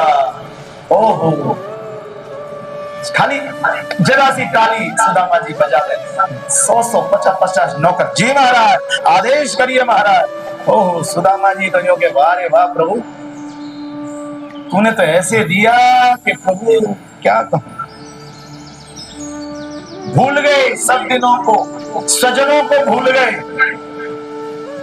एक बार द्वारकानाथ की याद नहीं आई सुदामा जी कि जाके प्रभु को समाचार तो पहुंचाओ कि मुझे यहाँ का राजा बना दिया। अरे काय का द्वारकानाथ, बड़े देखे द्वारका वाले, हम खुद ही द्वारका वाले हैं, देखो कितने बड़े राजा घोषित हो गए। और राजा घोषित हो और महाराज राज्य करने लगे सुदामा जी। थोड़े दिन बीते, सेनापति जी आए हैं और सेनापति जी ने आकर महाराज राजा साहब से कहा, महाराज एक विनंती है। सुदामा जी बोले बोलो, क्या है बोलो। महाराज हमारे राज्य का दूसरा और नियम है, शायद आप जानते नहीं, आप बताओ ना क्या नियम है। महाराज हमारे राज्य का दूसरा नियम यह है कि राजा जब सिंहासन पर बैठा होता है ना, अकेला अच्छा नहीं लगता। सुदामा जी बोले तो किसी और को बैठाओगे? बैठ जाओ भैया, मुझे किसी से दिक्कत नहीं है, तुम्हें बैठना तुम बैठ जाओ, किसी का नगरवासी को किसी को बैठाना। महाराज आप समझे नहीं। हाँ तो समझो, मतलब महाराज अकेले नहीं बैठते राजा। अरे तो मैं भी तो वह कह रहा हूं, जिसको बैठाना ले जाओ। अरे प्रभु हमारा कहने का तात्पर्य यह है कि राजा अकेला नहीं, साथ में रानी होनी चाहिए। राजा और रानी दोनों सिंहासन पर बैठे, तब इस राज्य की शोभा बढ़ती है, सिंहासन की शोभा बढ़ती है।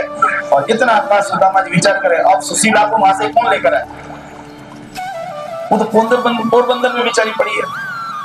मन में सोच ही रहे, इतने में सेनापति ने कहा, इसलिए प्रभु हमारा विचार है कि आपका विवाह करवा दिया जाए। सुदामा जी बोले मतलब मेरा अब विवाह होगा? हाँ महाराज। कहां से? महाराज हमारे बगल के राज्य की राजकुमारी है, बड़ी सुंदर है।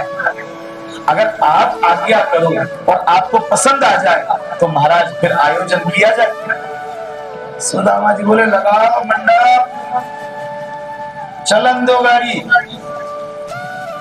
पसंद है हमें। महाराज विचार कर लीजिए। विचार हो गया, सुशीला को छोड़ो बाद में देखेंगे।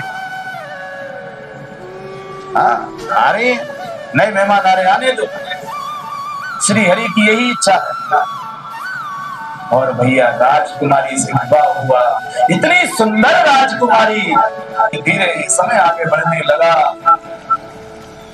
और भागवत के संत कहते हैं कि गृहस्थ संसार के अंदर प्रथम पुत्र हुआ, एक बच्चा, एक संतान, 2 बेटे, 3 बेटे, 10, 15, 20, 50, 100, 1000, लाख, पूरी फुलवारी। वर्षों के वर्ष बीत गए, उम्र का कोई ठिकाना नहीं है। इतने बच्चे हुए सुदामा जी के यहाँ कि 4-5 तो वही सिंहासन के आसपास खेले, 4-5 को सेवकगण खिलाए, कुछ बेचारे स्कूल गए हैं, कुछ बगीचे में, कुछ महल में, कोई कहीं, मतलब बालक ही बालक, इतनी संतान। और युगों की युग बीत गए, ये कहूं इतना सुंदर गृहस्थ संसार चल रहा है सुदामा जी। सुदामा जी मग्न हो चुके हैं, डूब चुके हैं भगवान की प्रबल माया में। कोई किसी को याद नहीं कर रहा, वो आनंद मिल रहा है सुदामा जी को। लेकिन चक्र परिवर्तन थे, सुखानी च दुखानी च। सुख है तो दुख तो आएगा ही आएगा, और दुख है तो फिर सुख का पहिया आएगा ही आएगा। सुख है तो दुख है, दुख है तो सुख है। ये संसार ऐसे ही चलता रहता है। सब कुछ बढ़िया चल रहा था, हजारों लाखों बालक संतान सुदामा जी की, सुंदर राजकुमारी, सुंदर नगर, ओहो कोई चीज की कमी नहीं। और एक दिन घटना घटी, समाचार मिले कि राजकुमारी की मृत्यु हो गई। सुदामा जी रो रहे हैं, रानी मर चुकी, रानी ने प्राण त्याग दिए हैं। सुदामा जी रो रहे हैं, इसे बालक रोता ऐसे जोर जोर से रो रहे हैं, सभी दिलासा दे रहे हैं, महाराज रोइए मत, ये संसार चक्र है, जो जीव आया है उसको जाना ही होता है। सुदामा जी कहने लगे, हे सेनापति, महारानी की अस्थि अग्नि संस्कार की विधि करनी है, तैयारी करो। सुदामा जी अपनी रानी की याद में रोते रोते रोते रोते छत पे ऊपर चढ़ गए। राजमहल की छत पे चढ़कर देख रहे हैं पूरे अपने नगर को और विचार कर रहे हैं, देखो तो सही कितना सुंदर गृहस्थाश्रम चल रहा था, कोई चीज की कोई कमी नहीं थी, इतनी आज्ञाकारी सेवाकारी मेरी पत्नी राजकुमारी थी, पता नहीं क्या हुआ आज मुझे छोड़कर चली गई, कैसे मैं जीवित रहूंगा, कैसे जीऊंगा, इन बच्चों का पालन पोषण कैसे करूंगा, यही सोच रहे थे। अचानक सुदामा जी की नजर जो है मेरी समझ से बाहर है, मुझे समझ में नहीं आ रहा, मेरी रानी मरी है तो ये दो दो अर्थियां क्यों तैयार हो रही हैं? सेनापति बोले, महाराज शायद आपको पता नहीं है, हमारे राज्य का तीसरा नियम आपको हमने बताया नहीं था, दो ही नियम बताए थे। पहला नियम बताया था कि हाथी माला जिसके गले में डाल ले वो हमारे राज्य का राजा बनता है। हाँ मुझे याद है, तुमने मुझे राजा बनाया। हमारा दूसरा नियम और आपको याद बताया था हमने कि अकेले सिंहासन पर राजा शोभा नहीं देता, रानी साथ में होती है, आपका विवाह हमने करा दिया, मुझे याद है। ये तीसरा नहीं बताया था भाई आपने, तो महाराज अब बता रहा हूं ना, उसका समय अब आया। हाँ तो बताओ ये दो दो अर्थियां क्यों? क्योंकि महाराज हमारे राज्य में तीसरा नियम है कि अगर राजकुमारी महाराज मर जाए तो हम राजा को जिंदा ही जला देते हैं। सुदामा जी बोले, मूर्खो, मैं हट्टा कट्टा चकाचक तो हूं, तो मुझे क्या चिता पे जिंदा जलाओगे? हाँ हमारे राज्य का नियम है। अबे जा, ऐसा कोई नियम होता है? जिंदा इंसान को जला दोगे, अरे महापाप लगेगा। नियम ही नियम, नियम नहीं तोड़ते महाराज। अरे थोड़ी तो शर्म करो, अरे इंसान हो कि राक्षस हो, मैं तुम्हारा राजा, जब मुझे कुछ है ही नहीं, कि मैं कोई बीमार नहीं, ये कैसा नियम है भैया? रे सती प्रथा तो बदे देखी, यहाँ तो सतो प्रथा चल रही है। महाराज नियम वो नियम, नियम नहीं तोड़ते हम। अरे ऐसे नियम नहीं तोड़ोगे, ये कोई बात हुई? महाराज यही नियम है अपने राज्य। और जब सुदामा जी को पता चला कि मुझे जिंदा चिता पर चढ़ाएंगे, सुदामा जी भवन अर्थियां तैयार हुई है। सेनापति ने कहा, महाराज को नीचे उतारा जाए। आओ महाराज, छत से नीचे उतर के आओ, नंबर आपका आया, कानून नंबर 3 पर लगनी है धारा, आ जाओ। सुदामा जी कांप रहे हैं और अब सुदामा जी को पक्का हो चुका है ये मुझे जिंदा चिता पर चढ़ा देंगे और मुझे जला देंगे। और अब सुदामा जी को याद आया, कौन?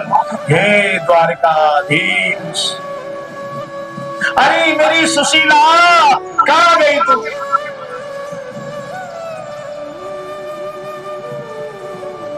पर अब होए कहां? सुदामा जी कह रहे, भाई अभी भी विचार विमर्श कर लो। महाराज नियम ये नियम।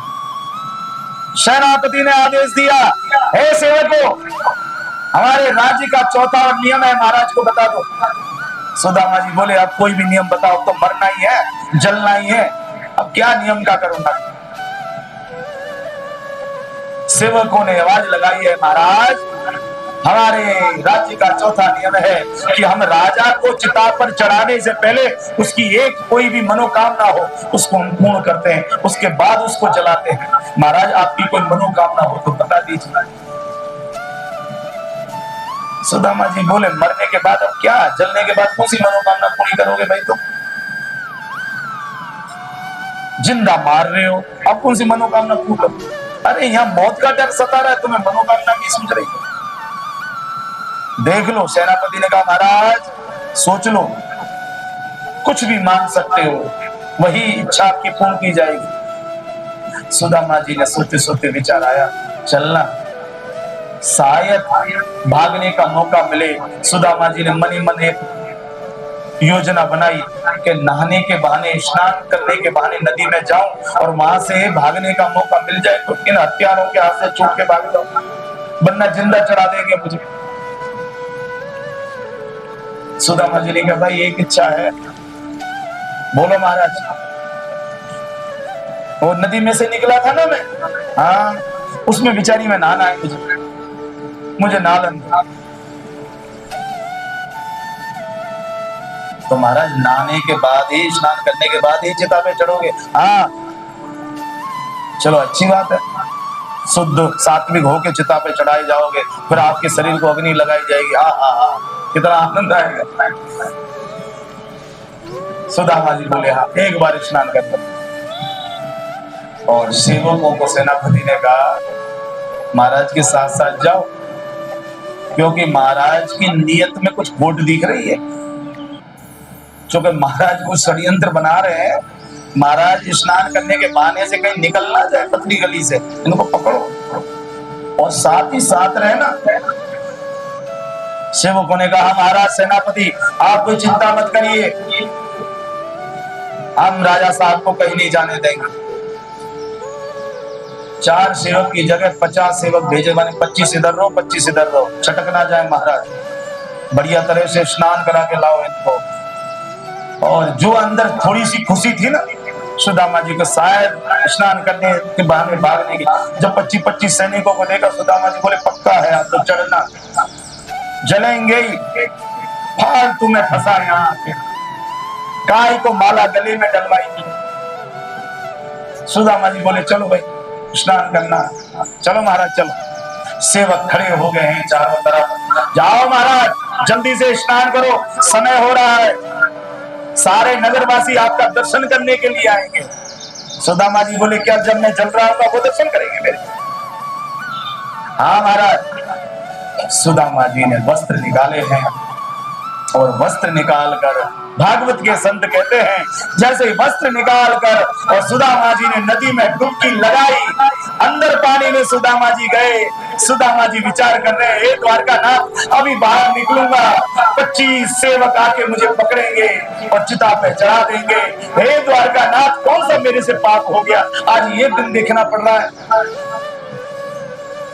लेकिन कहते हैं सुदामा जी अभी पानी के अंदर ऐसा सोच रहे हैं। सुदामा जी बाहर निकले और जैसे बाहर निकले सुदामा जी को यूं कि अभी सेवक पकड़ेंगे, ना तो कोई सेवक ना कोई नगर देखे तो द्वारका की गोमती का घाट, और द्वारकानाथ अभी भी धोती में गांठ लगा रहे, और भगवान धोती में गांठ लगा रहे हैं इतने वर्षों के बाद। और सुदामा जी ने देखा ये लाला की धोती में गांठ तो उस वर्ष में लग रही थी जब मैं इसमें कूदने कर स्नान करने के लिए जा रहा था, उसको तो हजारों वर्ष बीत गए, मेरी कितनी संतानें हो गई, लाला की धोती में भी तक गांठ ही नहीं लगी। सुदामा जी विचार कर रहे, ये है क्या, क्या सत्य है क्या असत्य है, कहाँ है वो सेवक, कहाँ है वो सिपाही जो मुझे जिंदा जला रहे थे, ये तो द्वारकानाथ आ गए। और सुदामा जी को भैया ऐसी शांति मिली। और सुदामा जी को अब सबसे बड़ा प्रश्न उनके मन में खड़ा हो गया कि ये है क्या सब कुछ। पहली डुबकी लगाई तो नगर में जाकर राजा बन गया था, फिर से नहान कर उस डुबकी लगाने के लिए जैसे डुबकी लगाकर बाहर निकला वापस द्वारका में आ गया। वो सत्य है कि ये सत्य है? अब डर भी लग रहा है। सुदामा जी की इच्छा हो गई है द्वारकानाथ को पूछूं। भगवान ने देखा कि सुदामा खड़ा, ए सुदामा तुझे 2 क्षण हो गए नहाते नहाते, अभी तू नहाया नहीं है, चल गया जल्दी, रुक्मणी बात देख रहे होगी, 56 भोग ठंडा हो गया होगा। सुदामा जी के हैं अभी तक रुक्मणी मैया बात ही देख रही है, अभी 56 भोग तैयारी हो रहा है और मुझे क्या 2 क्षण हुए अभी, ये प्रभु क्या बोल रहे हैं। सुदामा जी ने कहा, लाला कितने समय कितना हुआ मुझे स्नान करते हुए? भगवान बोले, कितना हो, कोई युग बीत गए तेरे, अभी तो गए डुबकी लगी, 1 क्षण 2 क्षण हुई होंगी। सुदामा जी बोले, बस 2 क्षण ही हुई है। तो वो जो इतनी मेरी संतानें हुई वो दुख क्षण होगी समय।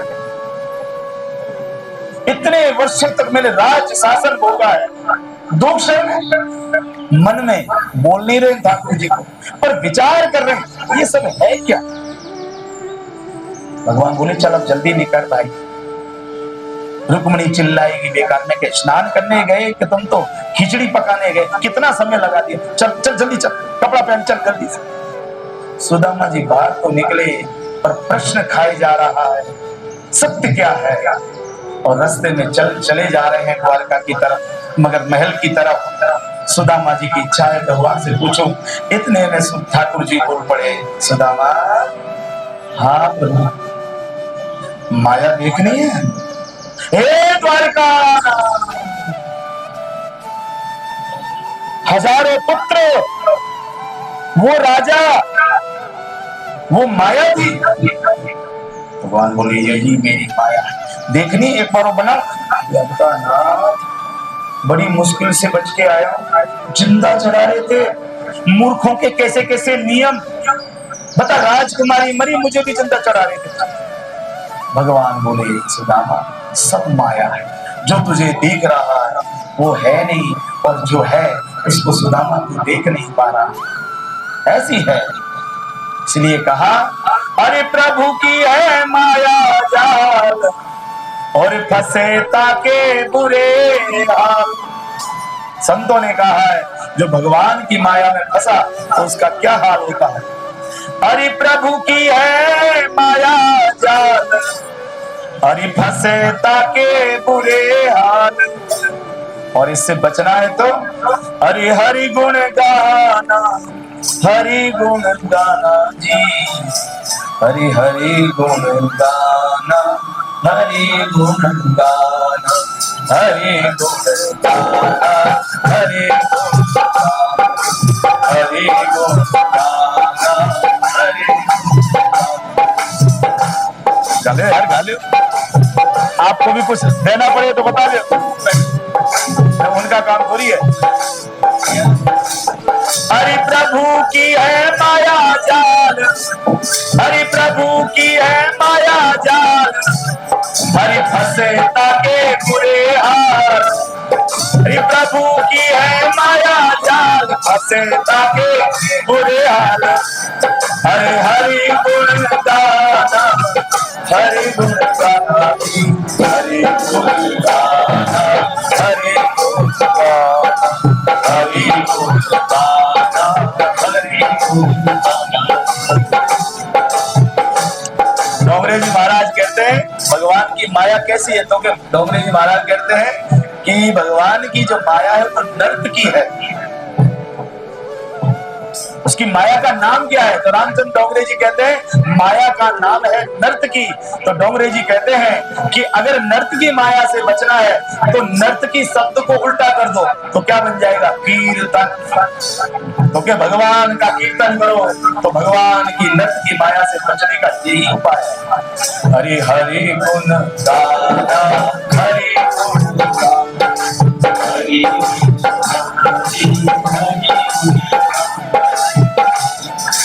और भगवान कहते हैं हे ब्रह्मा ये मेरी माया। तीसरे श्लोक में भगवान कहते हैं यथा महन्ति भूतानि भूतेषु चावचेष्वनु प्रविष्टान्य प्रविष्टानि तथा तेषु न तेष्वहम्। भगवान कहते हैं हे ब्रह्मा जैसे पंचमा भूत पीछे से शरीर में प्रवेश नहीं करता है उसी तरह मैं भी सभी में पीछे से प्रवेश नहीं करता। मतलब भगवान का कहना है कि हे ब्रह्मा मैं अणु अणु में कण कण में पहले से ही व्याप्त हूँ। संसार में ऐसी कोई ऐसा स्थान नहीं है जहां पर मैं ना हूं। हरि व्यापक सर्वत्र समाना। भगवान तुलसीदास जी कहते हैं भगवान के लिए कोई ऐसी जगह है नहीं, हरि सर्वत्र है। ऐसे भगवान ब्रह्मा को कह रहे हैं कि कोई ऐसी जगह नहीं है जहां मैं ना हूं। और चौथे श्लोक में भगवान कहते हैं ब्रह्मा को, हे ब्रह्मा एतावदेव जिज्ञासं तत्व जिज्ञासुना मनम अन्वयवेतिरेकाभ्या यद स्थान सर्वत्र सर्वदा हे ब्रह्मा, आत्मा को जानने वाले जिज्ञासु को सभी जगह अन्वय और व्यतिरेकी के द्वारा आत्मा को जानना चाहिए। यानी कि भगवान कहना चाहते हैं कि जैसे पहाड़ी पर अगर धुआं दिखाई दे रहा है, चाहे आप पहाड़ी से 10 किलोमीटर दूर हो और ऊंची पहाड़ी है और वहां पर आपको लग रहा है कि कोई धुआं निकल रहा है, तो भगवान ब्रह्मा को कहते हैं अगर वहां धुआं दिखाई दे रहा है, आप नीचे हो, तो धुएं से अंदाज अग्नि जरूर है, क्योंकि बिना अग्नि के धुएं का अस्तित्व हो ही नहीं सकता। बिना अग्नि के धुआं हो नहीं सकता। हाँ, इतना जरूर है कि बिना अग्नि के धुआं हो ही नहीं सकता। लेकिन कभी कभी ऐसा बन जाता है कि बिना धुएं की अग्नि हो सकती है। जरूरी नहीं है कि अग्नि हो तो धुआं होना ही चाहिए, नहीं, लेकिन धुआं है तो फिर अग्नि होना पक्की बात है।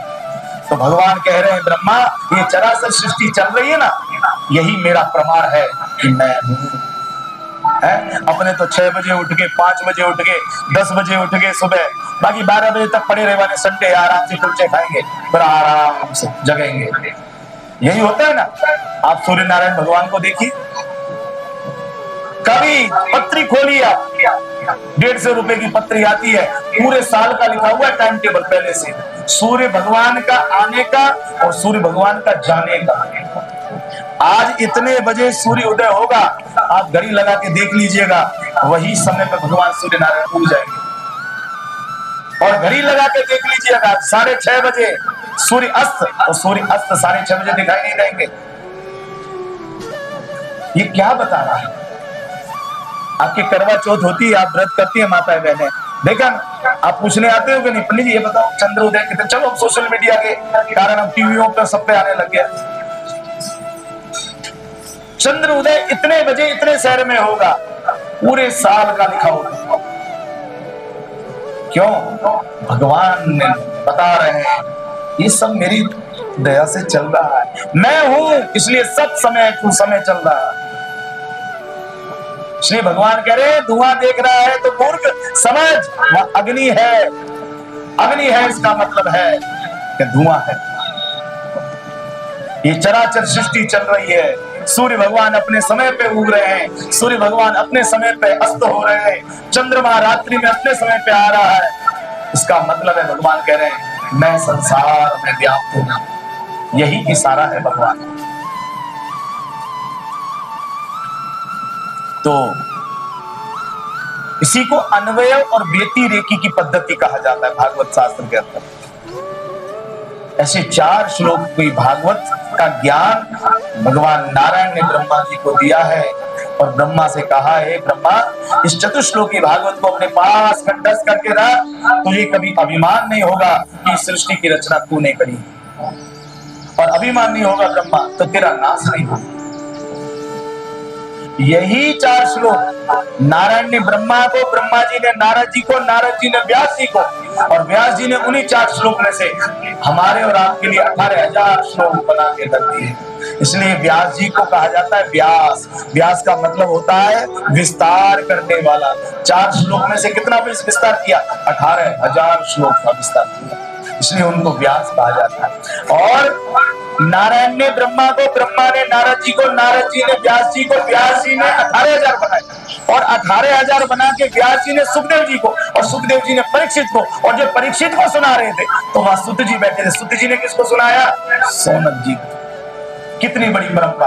अब सौनक जी ने जिनको सुनाया होगा उनमें से फिर परंपरा चली आई, उनमें से फिर हमारे गुरु को किसी ने सिखाया, सुनाया, गुरु जी से हमने सुना और हम आपको सुना रहे हैं। कितनी बड़ी परंपरा है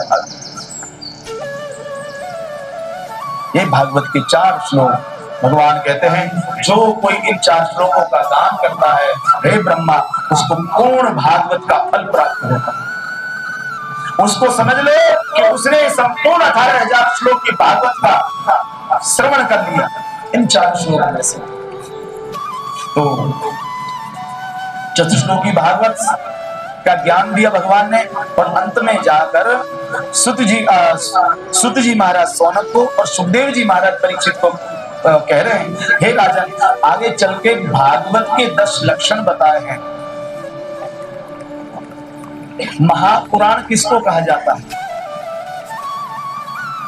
मैं हर बार पुरुषोत्तम महीने में कहता हूं कि हमारे सनातन हिंदू धर्म में 2 ही ग्रंथ हैं जिनके नाम के आगे श्री मद लगता है। ये पदवी सिर्फ 2 ही ग्रंथों को लगी हुई है, श्रीमद भगवत गीता जी, जो ठाकुर जी ने कुरुक्षेत्र के मैदान में अर्जुन को सुनाई, 700 श्लोक। और दूसरा ग्रंथ श्रीमद भागवत महापुराण, श्लोक 18,000, अध्याय स्कंद कितने 12 स्कंद और 18,000 श्लोकों में श्रीमद् भागवत महापुराण। ये 2 ही ग्रंथ हैं जिनको आगे श्रीमद लगता है। अब बाकी की अपनी मर्जी से जो लगाए, ये मुगट है भगवान का श्रीमद। अब तो लोगों के मुंह से मैं खुद सुनता हूं, कहा क्या हो रहा है, भगवत गीता हो रही है। कितने दिन के? 7 दिन के लिए। आप समझ जाते हैं कि भाई साहब है ना उल्टा बोल रहे हैं, भगवत गीता नहीं हो रही है, भागवत महापुराण हो रहा है, वही 7 दिन का होता है और उसको भगवत गीता। अरे भैया, भगवत गीता अलग है, वो 700 श्लोक है जो ठाकुर जी ने अर्जुन को कुरुक्षेत्र के मैदान में सुनाई। उसमें ठाकुर जी की बाल लीला नहीं है, माखन चोरी नहीं है, राम लीला नहीं है, उसमें कर्म सांख्य है, भक्ति योग है, कर्म योग भगवान ने बताया है। ये तो ठाकुर जी का एक प्रागट्य से लेके भगवान के 24 अवतारों से भरी हुई ये कथा है, इसको कहते हैं भागवत महापुराण। बस ये फर्क है। तो ऐसे भागवत के महापुराण के 10 लक्षण बताए हैं। सुखदेव जी कहते हैं राजन, जिस ग्रंथ में ये 10 लक्षण पाए जाए, समझना उसको ही महापुराण कहा जाता है। तो सुखदेव जी महाराज कहते हैं वो 10 लक्षण कौन से हैं? अत्र सर्गो विसर्गस्य स्थानम पोषणम भूतय मनवंतरे सानो कथा निरोध मुक्तिराशय। हे राजन, जिसमें सर्ग हो, जिसमें विसर्ग हो, जिसमें स्थान, पोषण, उति, मनवंतर, शानु कथा, विरोध, मुक्ति पर आश्रय, ये 10 लक्षण जिस ग्रंथ के अंदर हो, उनको हे राजन श्री, यही 10 लक्षण महापुराण के हैं। हे राजन, इतना कहकर भागवत के 10 लक्षण बताकर और दूसरे स्कंद की समाप्ति की है सुखदेव जी महाराज ने। इति श्रीमद्भागवते महापुराणे द्वितीय स्कंद भगवान राधा कृष्ण चरण कमल प्रीत्यर्थे समर्पयामि। आओ नंद नंद आओ मन मोहना, आओ नंद नंदना, गोपियों के प्राण धन राधा जी के रमना। आओ आओ नंद नंदना, गोपियों के प्राण धन राधा जी के रमना। आओ मन मोहना, आओ नंद नंदना, गोपियों के प्राण धन राधा जी के रमना। आओ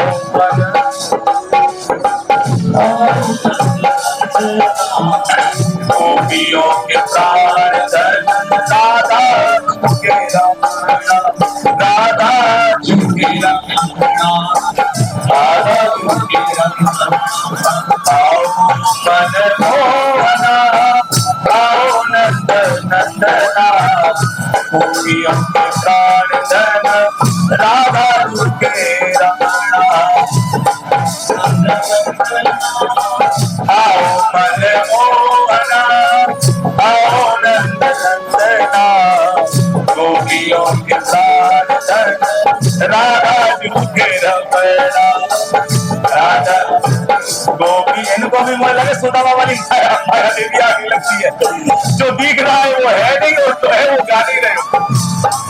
हरि आओ मन मोहना, आओ नंद नंदना, गोपियों के प्राण धन राधा झूठे रमणा।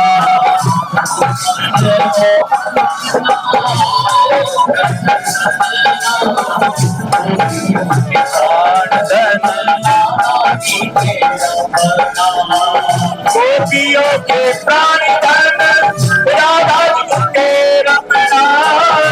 गोपियों के प्राण धन गोपियों के प्राण धन राधा झूठे रमणा।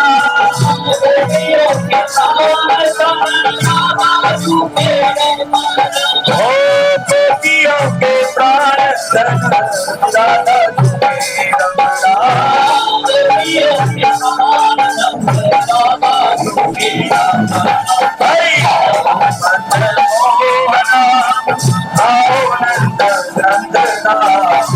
गोपियों के प्राण धन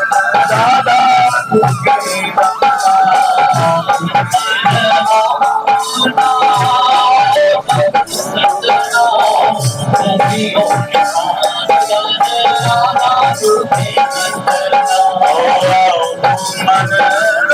गोपियों के प्राण धन राधा झूठे रमणा। गोपियों के प्राण धन राधा झूठे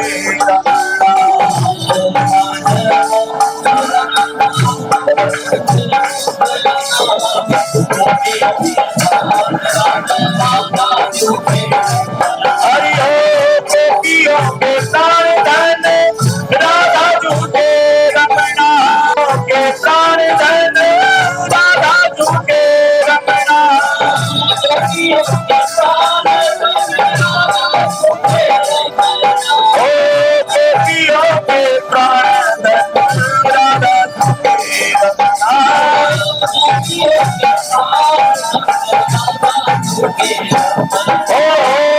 गोपियों के प्राण धन राधा झूठे रमणा।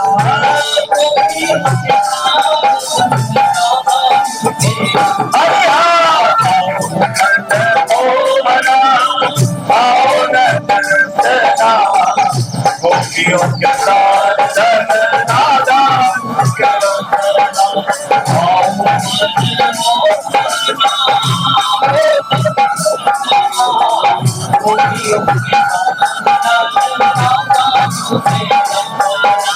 गोपियों के प्राण धन राधा झूठे रमणा।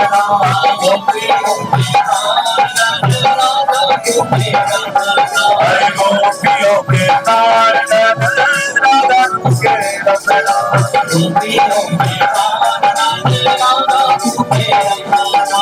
गोपियों के प्राण धन राधा झूठे रमणा। गोपियों के प्राण धन राधा झूठे रमणा। हरे राधा झूठे रमणा। राधा झूठे रमणा। राधा झूठे रमणा। राधा झूठे रमणा।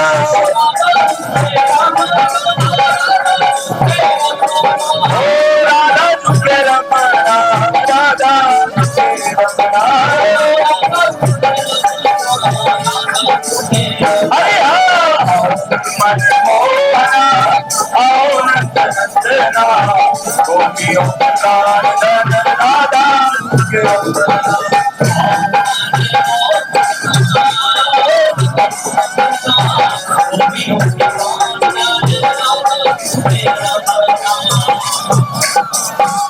संडे को रविवार को इसी रविवार को नंद घर आनंद भयो जय कन्हैया लाल की। ठीक है जी। वसुदेव जी रविवार के दिन टोपली में ठाकुर जी को बाल कृष्ण लाल को लेकर आएंगे और नंद उत्सव मनाया जाएगा। सभी को अभी से बता दे रहा हूँ क्योंकि रविवार को सभी फ्री भी होते हैं। सभी माताएं बहनें भाई सभी यही पूछ रहे थे कि नंद उत्सव कब है, इसलिए मैं बता दे रहा हूँ और रोज बताता चलूंगा। शनिवार तक बताऊंगा कि भाई नंद उत्सव जो है वो रविवार को सभी पधारिएगा। और हाँ, रुक्मणी विवाह जो तुलसी विवाह जिसको हम बोलते हैं, तुलसी विवाह लास्ट वाले दिन 15 तारीख को जिस दिन पुरुषोत्तम मास समाप्त होगा उस दिन तुलसी विवाह होगा। जिस किसी को भी, देखो इसलिए कह रहे हैं कि बाद में कोई ये ना कहे कि हमारी इच्छा थी। किसी को भी वर पक्ष कन्या पक्ष की तरफ से बैठना हो तो आप कोई भी माता बहने भाई बता सकते हैं कि भाई हमें कन्या पक्ष में बैठना है कि हमें वर पक्ष की तरफ से बैठना है और ठाकुर जी का हमें विवाह करना है, कि हम अपने ठाकुर जी के पिता बनना चाहते हैं कि हम तुलसी मैया की माता बनना चाहते हैं। वो जिसकी भी इच्छा हो ना हो, आपकी इच्छा बता सकते हो अगर किसी की इच्छा हो तो भी। ठीक है। हरि आओ मन मोहना, आओ नंद नंदना, गोपियों के प्राण राधा जी के।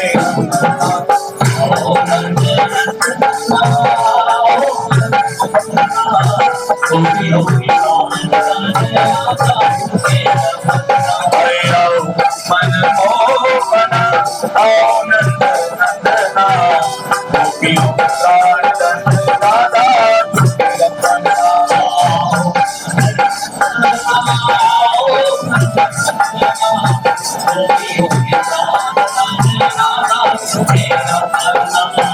गोपियों के प्राण राधा तुझे रमना।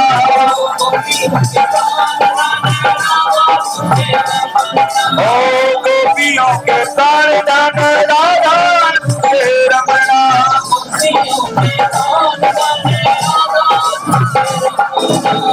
गोपियों के प्राण राधा तुझे रमना।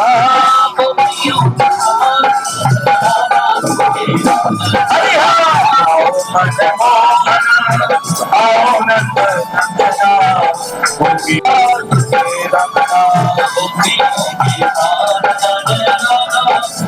हरि गोपियों के प्राण राधा तुझे रमना।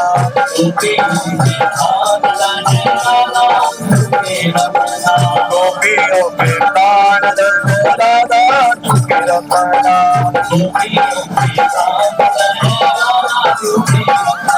हरे राधा तुझे रमना,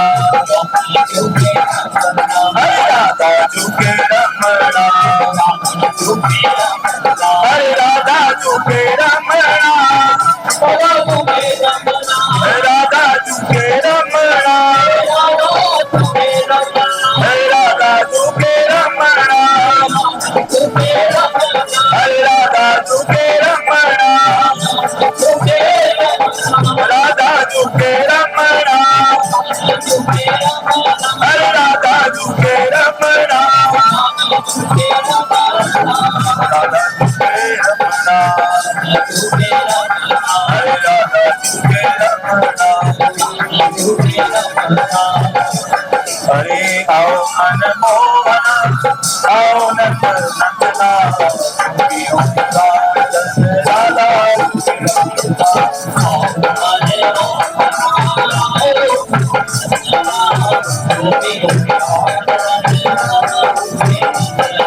राधा तुझे रमना, हरे राधा तुझे रमना, हरे राधा तुझे रमना,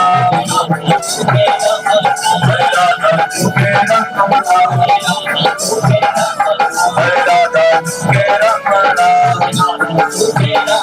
हरे राधा तुझे रमना, राधा तुझे रमना, राधा तुझे रमना,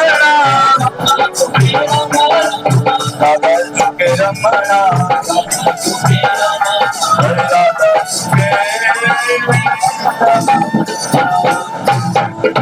बोल वृंदावन बिहारी लाल की जय। एक भजन जब तक हरि महारानी लागे मने का करो, जमुना जी लो पानी लागे, मीठे रस से भरोरी राधा रानी लागे, राधा रानी लागे, मने करो करो जमुना जी लो पानी लागे, मीठे रस से भरोरी राधा रानी लागे,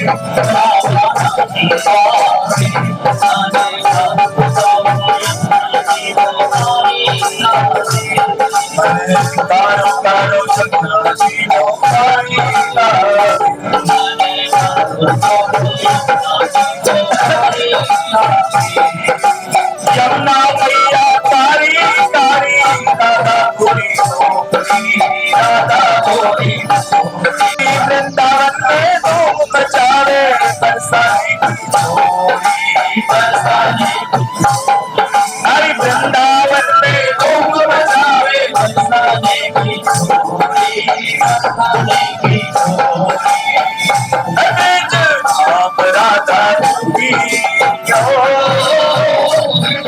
ब्रज धाम राधा चुकी रजधानी लागे रजधानी लागे मरे का पुकारू यमुना जी को होने लागे कोई तुलसी माली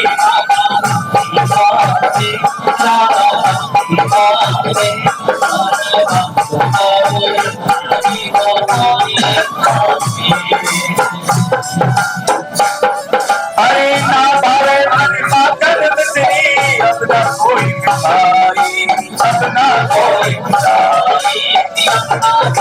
बिहारी अरे मारी बोली मैया भावे राधा नाम मलाई राधा नाम मारी बोली मैया भावे राधा नाम मलाई राधा नाम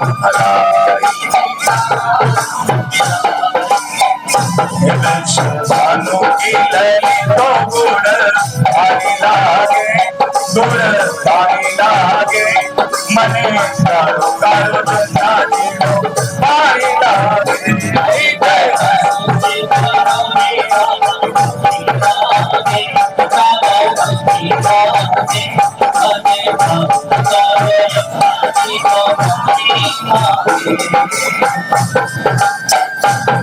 हरि कानन मुरली में तेरे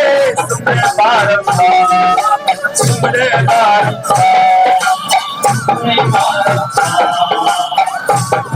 हरि को दिनों मरे मन मोहन सौ न पावे सौ न पावे सौ मन मोहन सौ न पावे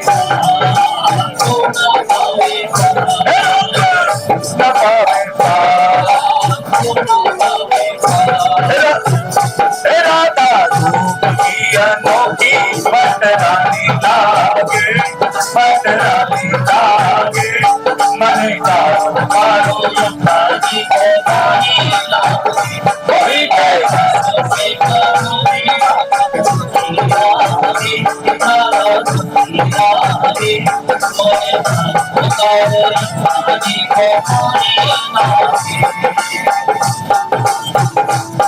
हरि राधा राधा नागत है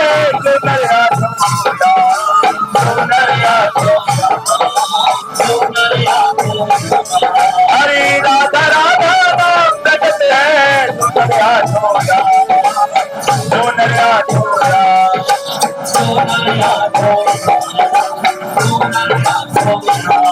हरि उनकी बाधा दूर करते हैं राधा राधा राधा राधा उनकी बाधा दूर करते हैं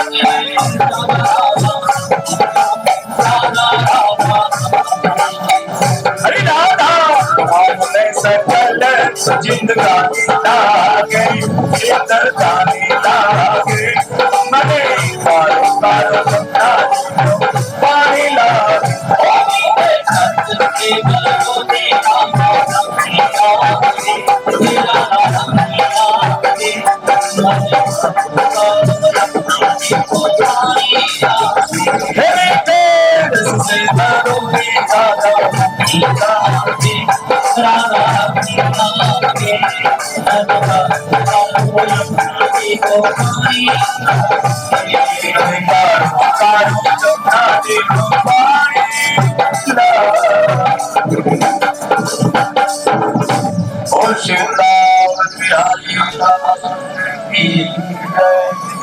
आ जाइए आरती के लिए 6:30 पौने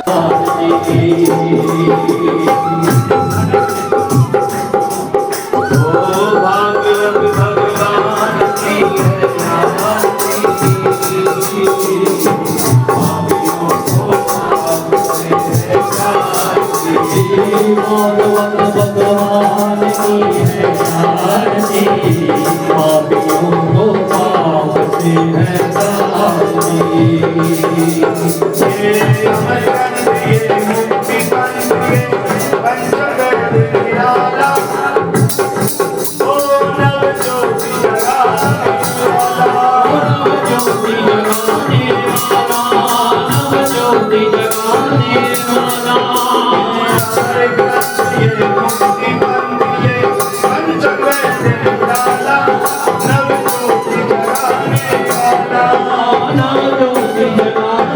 वाला, नव ज्योति जगाने वाला।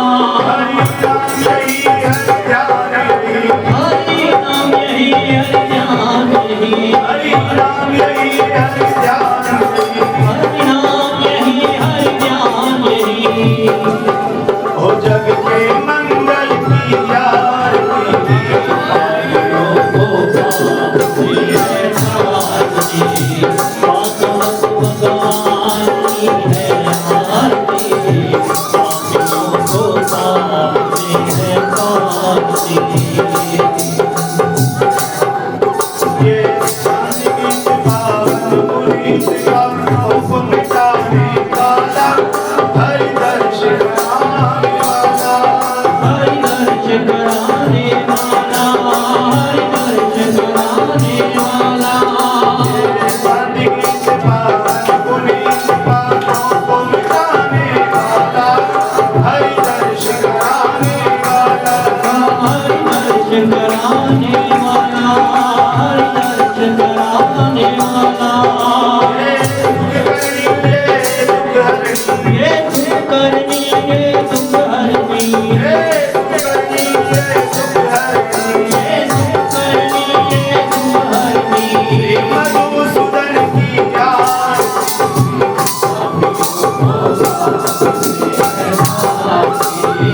भागवत भगवान की है आरती, पापियों को पाते है आरती।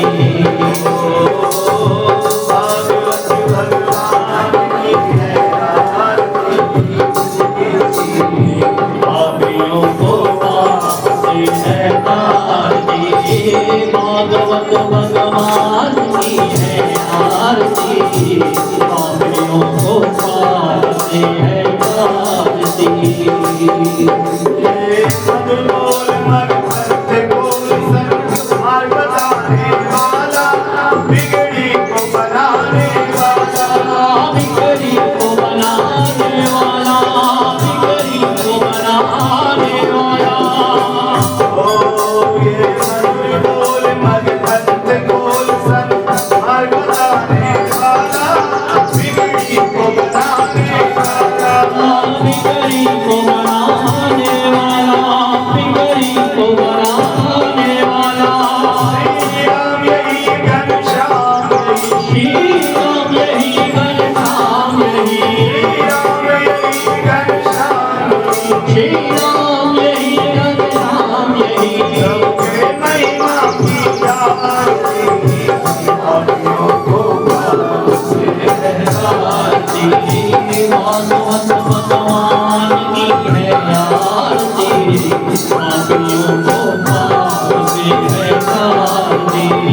भागवत भगवान की है आरती, पापियों को पाते है आरती। भागवत भगवान की है आरती, पापियों को पाते है आरती। अच्युतं केशवं राम नारायणं कृष्णदामोदरं वासुदेवं हरिं श्रीधरं माधवं गोपिका वल्लभं जानकी नायकं राम नारायण। हरे राम राम राम हरे हरे, हरे कृष्ण कृष्ण हरे हरे, हरे राम राम राम हरे हरे, हरे कृष्ण कृष्ण कृष्ण हरे हरे, हरे राम राम राम हरे हरे, हरे कृष्ण कृष्ण कृष्ण हरे हरे, हरे राम राम राम हरे हरे, हरे कृष्ण कृष्ण कृष्ण हरे हरे, हरे राम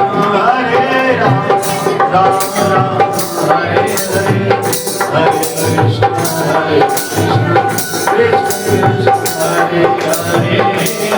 राम राम हरे हरे हरे कृष्ण कृष्ण कृष्ण हरे हरे हरे राम राम राम हरे हरे हरे कृष्ण कृष्ण कृष्ण हरे हरे हरे राम राम राम हरे हरे हरे कृष्ण कृष्ण कृष्ण कृष्ण हरे हरे हरे राम राम राम हरे हरे हरे कृष्ण कृष्ण कृष्ण हरे हरे हरे राम राम राम हरे हरे हरे कृष्ण कृष्ण कृष्ण हरे हरे हरे राम राम हरे हरे हरे कृष्ण कृष्ण कृष्ण हरे हरे हरे राम हरे हरे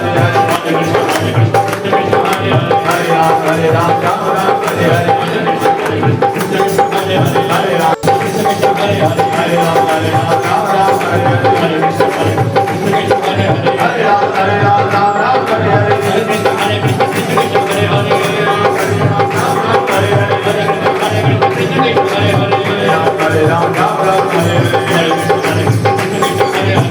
हरे हरे हरे राम हरे हरे हरे राम हरे हरे हरे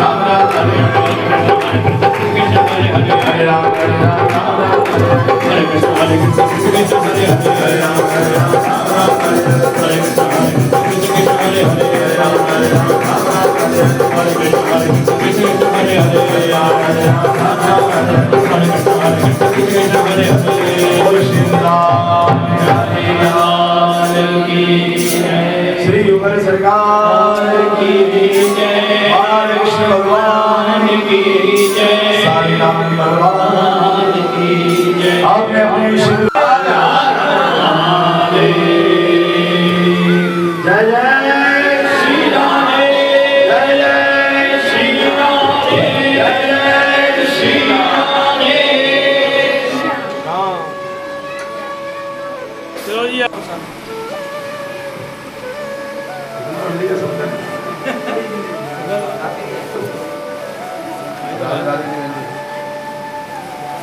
रोटी भी नहीं है राधे राधे